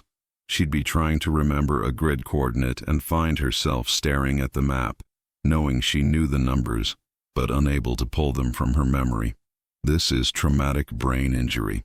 Specifically, mild traumatic brain injury, MTBI, also called concussion. The military sees a lot of it. Blast exposure, vehicle accidents, falls during training, hard landings from parachute jumps. Nicole's TBI probably came from accumulated blast overpressure during firefights over 3 deployments. Every time an RPG explodes nearby, every time a grenade goes off, every time an IED detonates within 50 meters, the pressure wave hits your brain. The brain is suspended in cerebrospinal fluid inside the skull. When a blast wave hits, the fluid compresses. The brain impacts the inside of the skull. Neurons stretch. Microtears occur in brain tissue. Inflammation begins. Most of the time, the brain heals. Sometimes it doesn't. Nicole's TBI symptoms were consistent with frontal lobe damage, executive function, attention, memory formation, temporal lobe stress, auditory processing, memory retrieval, possible diffuse axonal injury, microscopic tears in nerve fibers throughout the brain. The Walter Reed evaluation on March 3, 2017 documented headaches, 6 to 8 episodes per day, severity 5-10 on pain scale, tinnitus, constant 4,000 Hz range, left ear dominant, memory deficit, delayed recall on standardized testing, 15th percentile, down from her normal 94th percentile, processing speed, slowed reaction time on cognitive testing, attention, difficulty maintaining focus for extended periods. The neurologist wrote, patient demonstrates classic post-concussive syndrome. Cognitive testing shows preserved problem-solving ability, 94th percentile, but impaired short-term memory consolidation. Recommend cognitive rest. Avoid high-stress environments. Consider cognitive therapy for memory strategies. Nicole read the report. Then she signed a waiver declining cognitive therapy. She wrote, I understand the medical recommendation. I am choosing to return to duty. I accept the risks. Why? Because cognitive therapy takes 4 to 6 weeks. Because if she's in therapy, she's not with her team. Because if she's not with her team, someone else takes her spot. Because if someone else takes her spot, she might not get it back. And because fundamentally, Nicole Hayes is a ranger. Rangers don't quit because of headaches, even when the headaches are a sign of brain damage, even when the memory loss makes it hard to remember grid coordinates, even when the cognitive fog makes ballistics calculations take twice as long as they used to. She returned to duty on March 9, 2017. 6 days later, she was sitting in a review board being accused of security violations. And she was trying to defend herself while experiencing symptoms that made it hard to recall specific details from conversations 3 days earlier. This is the context that matters. Nicole Hayes made the most technically perfect shot in modern military history. Then her brain started failing her. Then her command started burying her achievements. And she had to fight back while her cognitive function was compromised. That's not heroism. That's desperation. April 2017. Nicole Hayes has been flagged for investigation. She cannot be promoted. She cannot receive awards. She cannot be favorably considered for any personnel action. The investigation is being conducted by Army CID, Criminal Investigation Division. The allegation: unauthorized retention and storage of classified materials. The evidence: Nicole's own admission that she has ballistics notes derived from classified operations. The timeline: CID has 120 days to complete the investigation. Nicole has been assigned a military defense attorney. His name is Major Kenneth Oakes. He's been a JAG officer for 12 years. He's handled approximately 200 criminal cases. He's won about 30% of them. On April 14th, Major Oakes sits down with Nicole in a secure conference room at Bagram. I'm going to be honest with you, Oakes says. This case is not good. I didn't do anything wrong. Nicole says, that's not relevant. What's relevant is whether they can prove you violated policy. And they can. By having personal training notes. By having notes derived from classified operations stored on an unclassified personal device. Oakes corrects. That's a security violation. It's in the regulation. AR 3805. I can show you the exact paragraph. Nicole is silent. Here's what's going to happen. Oakes continues.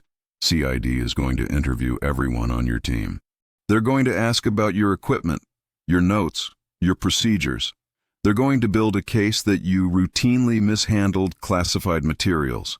Then, they're going to offer you a deal. What kind of deal? Article 15. Non-judicial punishment. You accept a reprimand, maybe a reduction in rank, and the investigation closes. No court-martial, no criminal record. You move on with your career. Except I'll have a flag on my record. I'll never make E7. I'll never get a leadership position. Probably not. Oakes agrees. But you'll still be in the Army. You can finish your 20 years and retire. That's not nothing. Nicole looks at him. What if I don't take the deal? Then they convene a court-martial. You go to trial. And at trial they present evidence that you admitted to storing classified notes on a personal laptop. You'll be convicted. You'll be sentenced. You could face confinement, bad conduct discharge, loss of all benefits. For having training notes. For violating security protocols in a combat zone during wartime. Oakes says, the military takes this seriously. Not as seriously as they take protecting a colonel who lied in an official briefing. Oakes closes his folder. Staff Sergeant Hayes, I understand your frustration. I do. But I need you to understand something. The system is not designed to punish colonels. It's designed to punish people like you. That's how it works. That's how it's always worked. So I should just accept it? I'm saying you should be pragmatic. Take the Article 15. Survive. Live to fight another day. Nicole doesn't respond. She's thinking about Specialist Chen. She's thinking about Colonel Kaufman standing at the front of a briefing room, lying about a shot that saved hundreds of lives. She's thinking about her rangefinder being recalibrated to make her data look wrong. She's thinking about the flash drive wrapped in aluminum foil and taped under her desk drawer. She's thinking about Sister Catherine in Kalispell, Montana, who should have received a care package by now. I want to see the evidence against me, Nicole says. You'll get discovery before trial, if it goes to trial. I want to see it now. Oakes sighs. I can file a request, but it'll take time. How much time? Weeks, maybe months. I don't have months. The investigation deadline is 120 days. We're at day 30. Then we wait. No, Nicole says. We force their hand. How? Nicole pulls out a folder. She's been carrying it in her cargo pocket for 3 days. She opens it. Inside are photographs of her PLRF 25C laser rangefinder showing incorrect readings at known distances. Handwritten notes documenting the discrepancy. A sworn statement from Master Sergeant Kowalski confirming that he personally verified the rangefinder's calibration 3 days before Nicole discovered the error. A request for a formal investigation into equipment tampering. I'm filing a counter-complaint, Nicole says. Oakes stares at the documents. You're alleging that someone sabotaged your equipment? I'm documenting a fact. My equipment was calibrated. Now it's not. Someone changed it. And you think this is going to help your case? I think this is going to force them to investigate. And if they investigate, they'll have to interview people. And if they interview people, someone might tell the truth about what happened. Oakes is shaking his head. Nicole, this is a bad idea. If you file this complaint, you're escalating the situation. You're making it personal. You're giving them a reason to come after you even harder. They're already coming after me as hard as they can. No, they're not. Right now, they're offering you a way out. If you file this complaint, they'll stop offering. They'll go for blood. Nicole closes the folder. Then let them come. Oakes stands up. I can't be a party to this. If you file this complaint, you're doing it against my advice. Noted. I'm serious, Staff Sergeant. This is going to end badly. It's already ending badly, Nicole says. At least this way, I go down fighting. Oakes walks to the door. He pauses. For what it's worth, he says quietly, I believe you. I believe the shot was 2,247 yards. I believe someone tampered with your equipment. I believe Kaufman is burying this to protect his career. But you still won't help me. I'm a major in the JAG Corps, Oakes says. My career depends on playing by the rules. And the rules say I advise you to take the deal, keep your head down, and survive. I can't tell you to do anything else. I understand. Do you? Nicole looks at him. Major, I made a shot that saved hundreds of lives. I did the math in my head in under a minute. I compensated for the rotation of the Earth. I did everything the Army trained me to do, and I did it better than anyone expected. And now they're trying to erase it because it's inconvenient for a colonel's career. So yes, I understand. I understand exactly what the rules are. I just don't agree with them. Oakes nods slowly. Then good luck, Staff Sergeant. You're going to need it. He leaves. Nicole sits alone in the conference room. She opens her laptop. She drafts the formal complaint. She attaches the documentation. She routes it through the chain of command. Team sergeant, platoon sergeant, company commander, battalion commander, brigade commander. She knows it will land on Colonel Kaufman's desk within 72 hours. She knows what will happen next, but she doesn't care, because this is the moment. This is the great table turn. The moment when the person being crushed by the institution stops trying to survive and starts trying to break the institution instead. It almost never works. But sometimes, very rarely, it does. Minute 75, the after-action review. 3 days after Nicole files her complaint, she receives a summons. Report to Building 470, Room 104, at 800 hours on April 22, 2017. The room is larger than the review boardroom. It's set up like a classroom. Rows of folding chairs, a podium at the front, a projector screen. When Nicole arrives, there are already 15 people in the room. She recognizes most of them. Her team sergeant, Master Sergeant Kowalski, her platoon sergeant, Sergeant First Class Davis, her company commander, Captain Ortega, members of her team, including Specialist Ramirez and Sergeant Jennings, the EOD team leader who rendered safe the RA-115 device, a CID investigator, Major Oakes, her attorney, Captain Morrison, from the review board, Major Delgado, from the review board, Lieutenant Colonel Hendricks, from the review board, and at the front of the room, Colonel Richard Kaufman. Nicole takes a seat in the back row. Kaufman waits until exactly 0800 hours. Then he begins. This meeting has been called to conduct an after-action review of Operation Copper Falcon, he says. His voice is formal, clipped. The purpose of this AAR is to document lessons learned and address discrepancies that have been raised regarding the operation. He clicks a button. The projector displays a slide. Operation Copper Falcon, After-Action Review, Classification, Secret, No foreign. For the record, Kaufman continues, this AAR is being conducted pursuant to a formal complaint filed by Staff Sergeant Nicole Hayes regarding alleged equipment tampering and documentation inaccuracies. All statements made in this AAR are under oath and subject to UCMJ prosecution for false official statements. He looks directly at Nicole. Staff Sergeant Hayes, you filed a complaint alleging that your PLR-F-25C laser rangefinder was tampered with to discredit your operational reporting. Is that correct? Nicole stands. Yes, sir. And you also allege that the official briefing I provided on Operation Copper Falcon contained factual inaccuracies regarding the range of the engagement. Is that correct? Yes, sir. I see. Kaufman advances to the next slide. It shows a photograph of a laser rangefinder. This is the PLR-F-25C rangefinder that was issued to you for Operation Copper Falcon. Serial number 47829 PLRF-04. Is this the device you used? Yes, sir. And you claim this device was accurate at the time of the operation? Yes, sir. I ranged the target at 2,054 meters. But when you tested the device 3 weeks later, it showed calibration errors, correct? Yes, sir. Kaufman nods. I'd like to call Staff Sergeant Michael Torres to the stand. A man in uniform stands up from the front row. Nicole doesn't recognize him. He's wearing the rank of Staff Sergeant and the insignia of the 82nd Airborne Division.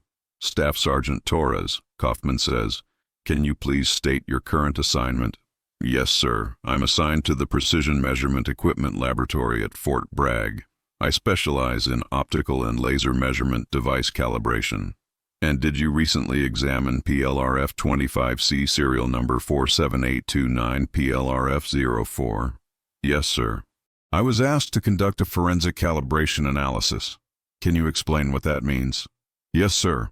A forensic calibration analysis examines a device to determine not just whether it's calibrated correctly now, but whether it was calibrated correctly at a previous point in time.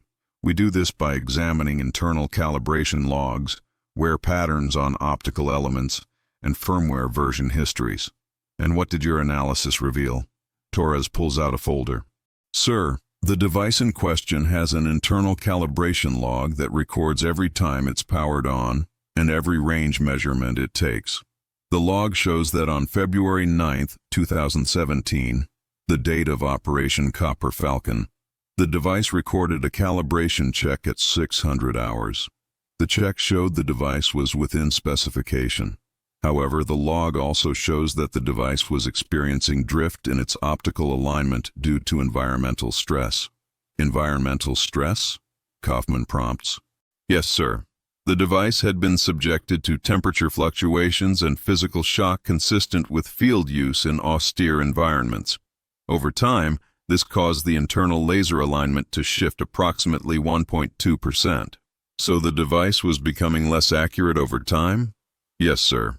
By the time Staff Sergeant Hayes tested the device in March 2017, the drift had accumulated to the point where it was reading 1 to 1.6% long at all distances. And would that drift have been present during Operation Copper Falcon? To some degree, yes, sir. Based on the log data, I estimate the device was reading approximately 0.4 to 0.6% long on February 9th. Nicole's pulse spikes. 0.4 to 0.6% long means her 2,054-meter reading could have actually been 2,046 to 2,041 meters. That's 2,237 to 2,232 yards. That's 10 to 15 yards shorter than she calculated. Kaufman sees her expression. Staff Sergeant Hayes, do you have a response? Nicole stands again. Sir, even with a 0.6% error, the range was still over 2,230 yards. The official briefing cited 1,800 meters. That's 1,969 yards. That's a 261-yard discrepancy that cannot be explained by equipment drift. I'm getting to that, Kaufman says. He advances to the next slide. It's a map. Topographical. The same map from the original briefing. But now there are two marked positions. Position A, the observation post where Nicole took the shot, labeled Actual Firing Position. Position B, a different location, approximately 450 meters closer to the target, labeled Reported Firing Position. Nicole's stomach drops. What you're looking at, Kaufman says, is a survey conducted by the Army Corps of Engineers following your complaint. The survey team went back to the operational area and verified all position data using GPS and laser surveying equipment. He points to position B. This is the grid coordinate that was reported in your initial after-action report, 33 degree 1918 N, 69D 56-2E. The range from this position to the target is 1,123 meters. He points to position A. This is where your team was actually located, based on GPS logs from your radio and ranger beads recovered from the site. 33 degree 19 42 N, 69 degree 56 sig 18E. The range from this position to the target is 2,054 meters. Nicole feels the room spinning. She reported the wrong grid coordinate. Staff Sergeant Hayes, Kaufman says quietly, you made an exceptional shot, but you made it from a position 450 meters closer than you thought you were. The error was in your position reporting, not in the official briefing. Nicole tries to process this. She remembers the shot. She remembers ranging the target. She remembers the calculations. She remembers writing down the grid coordinate in her notebook, but she also remembers the headaches, the memory lapses, the cognitive fog from the TBI. Did she misread her GPS? Did she transpose numbers when she wrote down the coordinate? Master Sergeant Kowalski stands up. Sir, I was SSG Hayes' spotter on that operation. I confirm the position. We were at the position SSG Hayes reported. Were you reading the GPS, Sergeant Kowalski? Kaufman asks. No, sir. SSG Hayes was. So your confirmation is based on her reporting, not independent verification? Kowalski hesitates. Yes, sir. Kaufman nods. I appreciate your loyalty, Sergeant, but the GPS logs don't lie. Your radio transmitted from 33 to 1942 N, 69 to 56, 18E. That's position A. That's 450 meters closer. He turns to the room. Here's what happened, Kaufman says. Staff Sergeant Hayes made an outstanding shot. She demonstrated exceptional skill and saved many lives.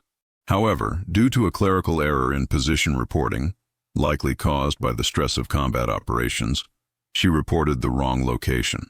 This led to a discrepancy between her estimated range and the official range. When she discovered the discrepancy later, she assumed malicious intent rather than considering the possibility of human error. He looks at Nicole. I understand why you were upset. I understand why you filed the complaint. But the evidence shows that nobody tampered with your equipment. Nobody lied in the official briefing. The discrepancy was caused by an honest mistake in your initial reporting. Nicole wants to argue. She wants to say that she checked the GPS 3 times. She wants to say that she's never made a position reporting error in 11 years. She wants to say that she knows the difference between 33 degree 1918 and 33 dig 1942. But she can't, because the GPS logs don't lie, because her brain was damaged, because TBI causes memory errors and cognitive lapses, because maybe, just maybe, she fucked up. Kaufman advances to the next slide. It's a photograph of the target, dead, the briefcase beside him. For the record, Kaufman says, regardless of the range, Staff Sergeant Hayes neutralized a high-value target who was carrying an armed nuclear device toward a coalition base. She prevented a catastrophic loss of life. Her actions were heroic, and she will be recommended for appropriate recognition. He pauses. However, the unfounded allegations of equipment tampering and official misconduct have created unnecessary friction and diverted resources from operational priorities. Going forward, I expect all personnel to focus on mission accomplishment rather than administrative disputes. He looks at Nicole one more time. Staff Sergeant Hayes, do you have anything to add? Nicole is still standing. Her mind is racing. The GPS logs are real. She can't argue with data, but something still feels wrong. The rangefinder calibration drift, that's real too. The memory issues from TBI, those are documented. Is it possible she made a mistake? Is it possible the whole thing was just human error? Sir, she says slowly, I need to review the evidence. You'll have access to all investigation materials through your defense counsel, Kaufman says. This AAR is concluded. All personnel are dismissed. The room empties. Nicole sits down. She feels Master Sergeant Kowalski's hand on her shoulder. Nicole, he says quietly, it's okay. You made a mistake. It happens. I don't make mistakes like that. You had TBI. Your brain was injured. It's not your fault. Nicole closes her eyes. She's thinking about Specialist Chen. She's thinking about the shot. She's thinking about 2.44 seconds of bullet flight across a rotating planet. She's thinking about 11 variables calculated in 47 seconds. And she's thinking, did I really report the wrong position? Minute 85. Loop 4. Closes. The Institutional Victory. April 30th, 2017. CID closes the investigation. The finding. Insufficient evidence to support allegations of equipment tampering or official misconduct. Position reporting error identified as cause of range discrepancy. No security violation found related to personal notes. Materials were training related and appropriately maintained. Case closed. Nicole's flag is removed. She is eligible for promotion again. She is eligible for awards again. The record is cleared, but there's a note in her file. A counseling statement from Colonel Kaufman. It reads, SSG Hayes demonstrated poor judgment in filing an unfounded complaint alleging criminal misconduct by superior officers. While her operational performance remains exemplary, her tendency toward confrontation and her unwillingness to consider alternative explanations for administrative discrepancies raise concerns about her suitability for increased leadership responsibility, recommend monitoring for pattern of behavior. The counseling statement is technically not a punitive action, it's just documentation, but it will be reviewed by every promotion board for the rest of her career. It will be the first thing anyone sees when they open her file, and it will ensure that she never makes Sergeant First Class. Nicole signs the counseling statement. She writes in the space for soldier comments, "I respectfully disagree with this assessment." That's all. Because what else can she say? But something happens. 3 weeks later, May 22, 2017, Nicole receives an email. The sender is Lieutenant Colonel Sarah Hendricks. The subject line, "Private conversation, off the record." The body of the email contains only a phone number and the words, "Call me. Use a civilian phone, not base landline." Nicole walks to the PX. She buys a $20 prepaid phone card. She uses a payphone outside the dining facility.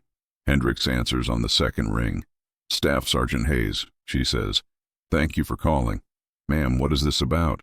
I need to tell you something. And I need you to understand that this conversation never happened." "Ma'am, just listen." Hendricks interrupts. "The GPS logs that Kaufman presented at the AAR, they're real. Your radio did transmit from position A. But there's something Kaufman didn't mention." Nicole's pulse quickens. "What?" "Radio GPS logs record position every 30 seconds while the radio is transmitting. Your radio log shows you were at position A from 14:20 to 14:38 hours. But at 14:39 hours, 2 minutes after the shot, the log shows your position jumped to position B. That's impossible. We didn't move." "I know you didn't move," Hendricks says, "because the EOD team recovered ranger beads, navigation markers, from position A. You were there, but the radio log says you were at position B. How does that happen?" "It happens," Hendricks says carefully, "when someone edits the GPS log file." Nicole's breath catches. "Someone changed the logs? I can't prove it. The change was done carefully. The timestamps are intact. The file metadata looks clean. But I compared your radio's log to the log from Kowalski's radio. His log shows him at position A the entire time, but yours jumps. That's not a GPS error. That's a database edit. Can you bring this to CID?" "No," Hendricks says flatly, "because I obtained Kowalski's log file without proper authorization, and because even if I did bring it forward, Kaufman would argue that Kowalski's radio was malfunctioning. It would be my word against his, and he has more stars. So what do I do?" "Nothing," Hendricks says. "You do nothing. You let this go. You move on with your career. You survive." "Ma'am, he falsified evidence." "Of course he did," Hendricks interrupts. "And he'll get away with it, because that's how the system works. But I wanted you to know. I wanted you to know that you weren't crazy. You didn't make a mistake. The shot was 2,247 yards. You calculated it correctly. You executed it perfectly, and they buried it." Nicole's throat is tight. "Why are you telling me this?" "Because," Hendricks says quietly, "I spent 23 years playing by the rules. I swallowed every injustice. I made every compromise. And you know what I have to show for it?" "Ma'am?" "A counseling statement in my own file," Hendricks says.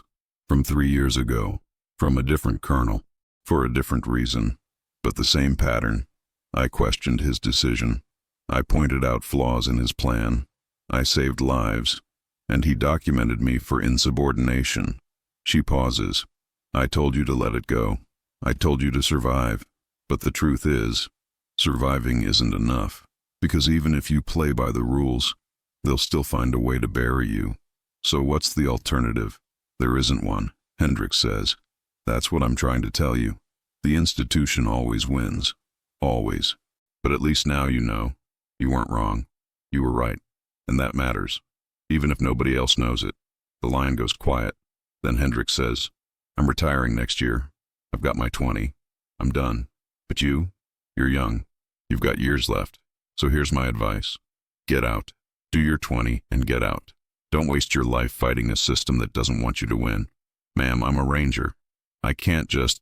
You're a woman in a man's institution, Hendricks says. And they will never let you forget it. Never.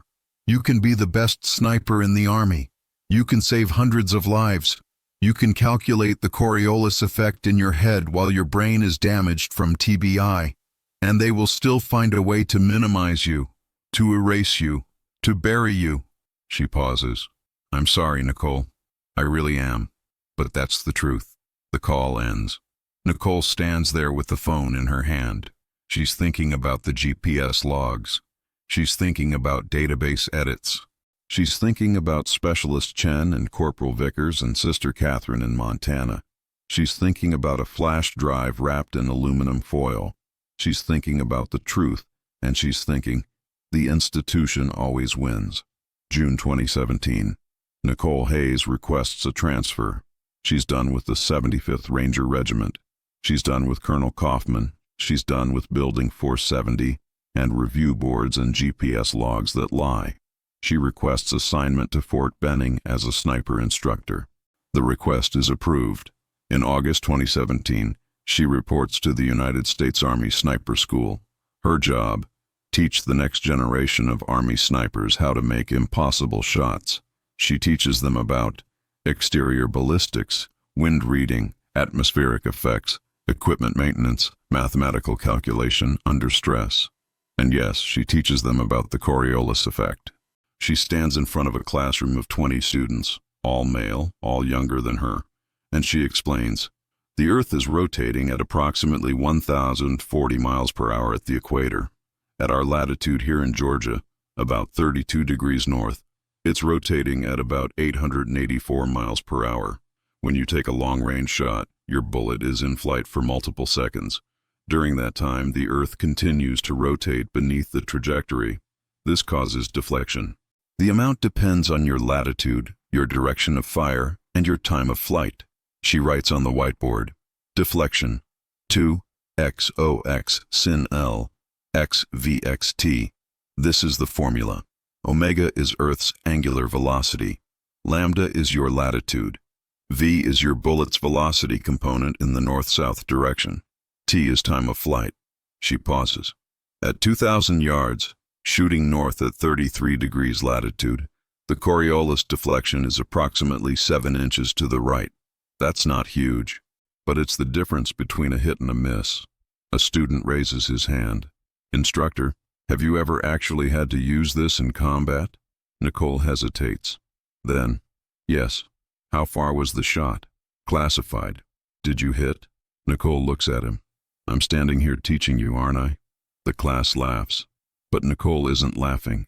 She's thinking about a briefing room where her shot was reduced to approximately 800 meters. She's thinking about GPS logs that were edited.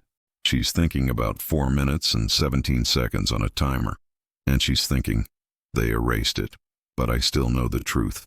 She teaches at Fort Benning for 3 years. She trains 147 students. 32 of them go on to combat deployments. 9 of them make shots over 1,500 yards. 2 of them make shots over 2,000 yards. 1 of them writes her a letter.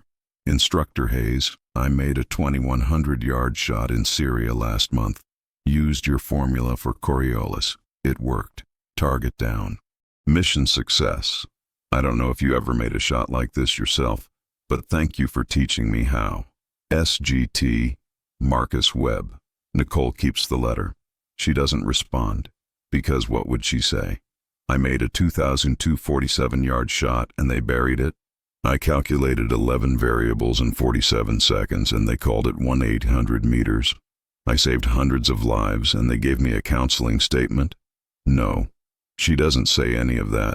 She just keeps teaching. Minute 1:15 knows, loop 1. Closes the final truth. November 2019, 2 years after Nicole left the Ranger Regiment.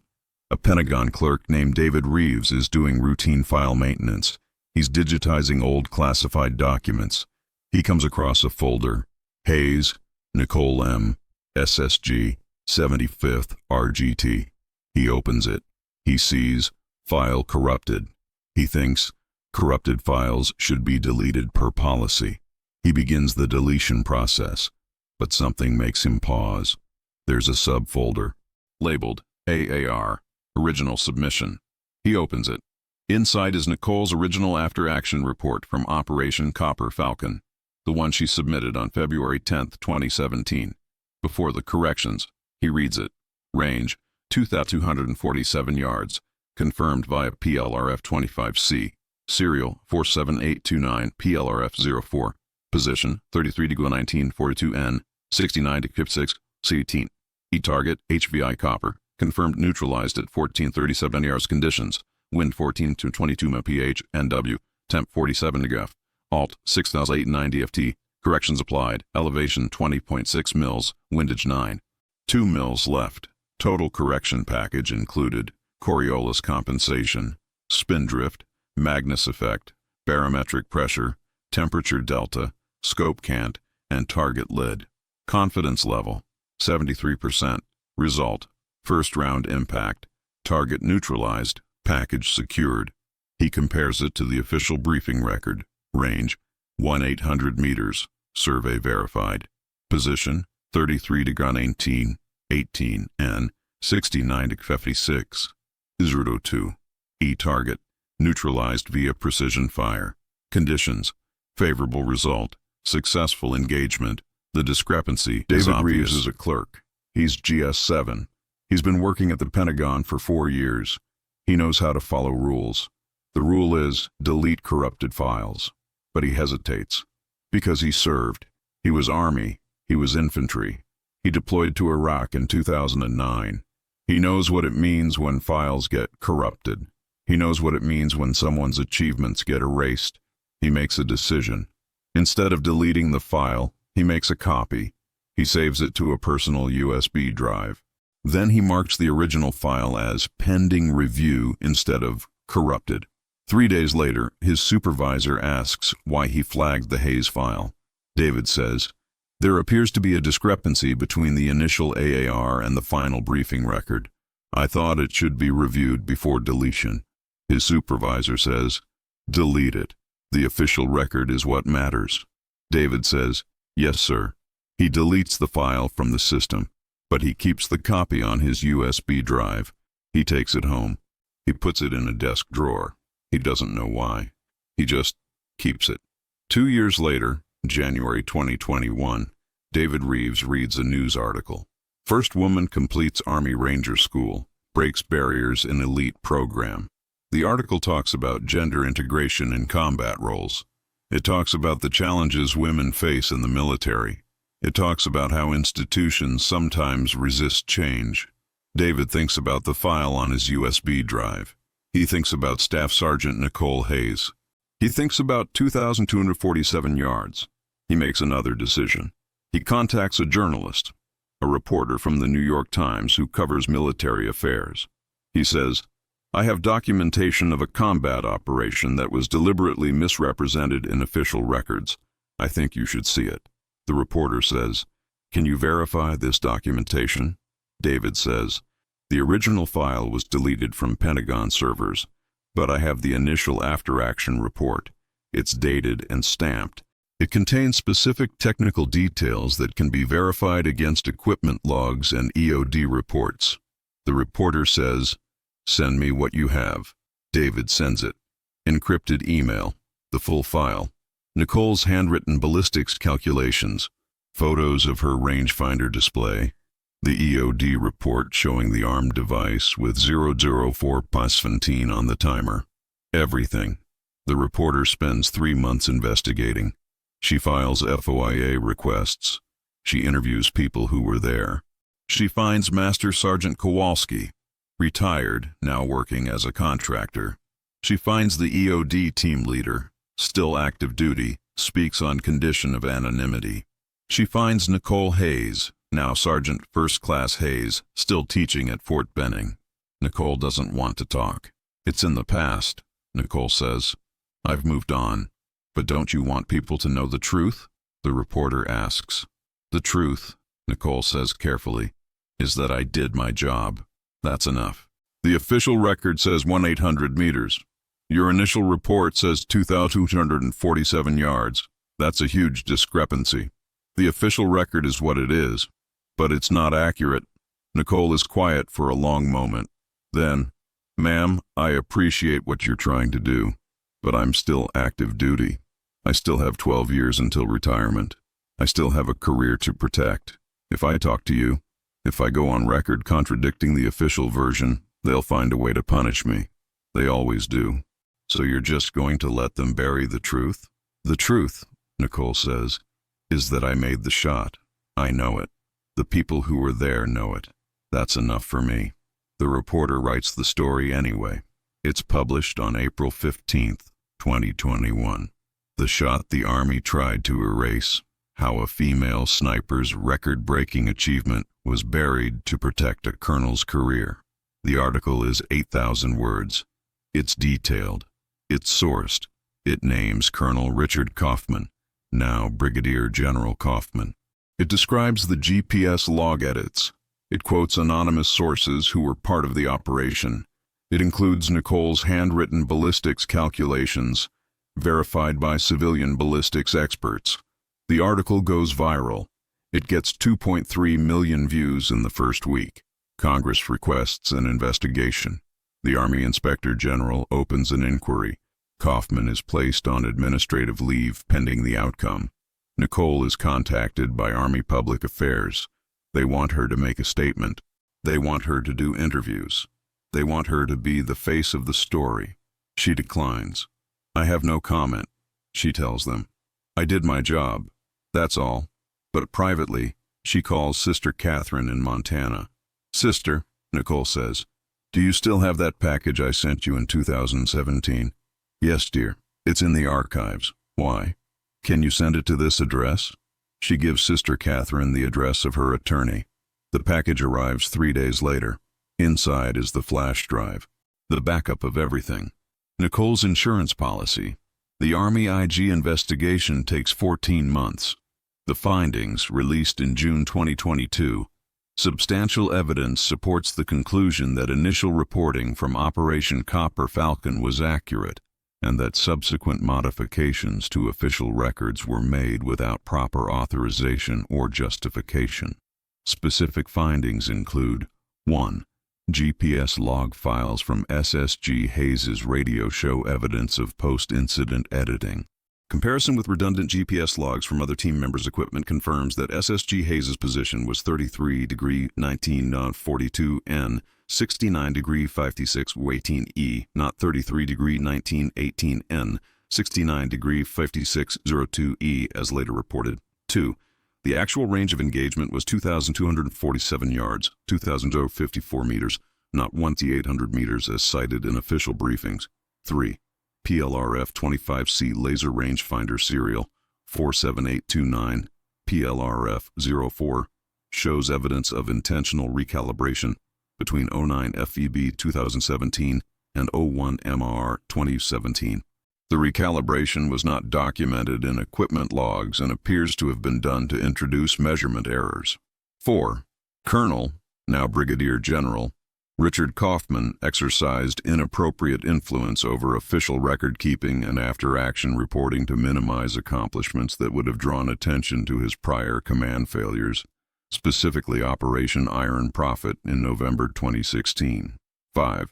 The counseling statement issued to SSG Hayes in April 2017 was punitive in nature and violated AR 620 provisions regarding retaliation against soldiers who file valid complaints. The recommended actions: BG Kaufman, censure, removal from promotion list to Major General, retirement in current grade.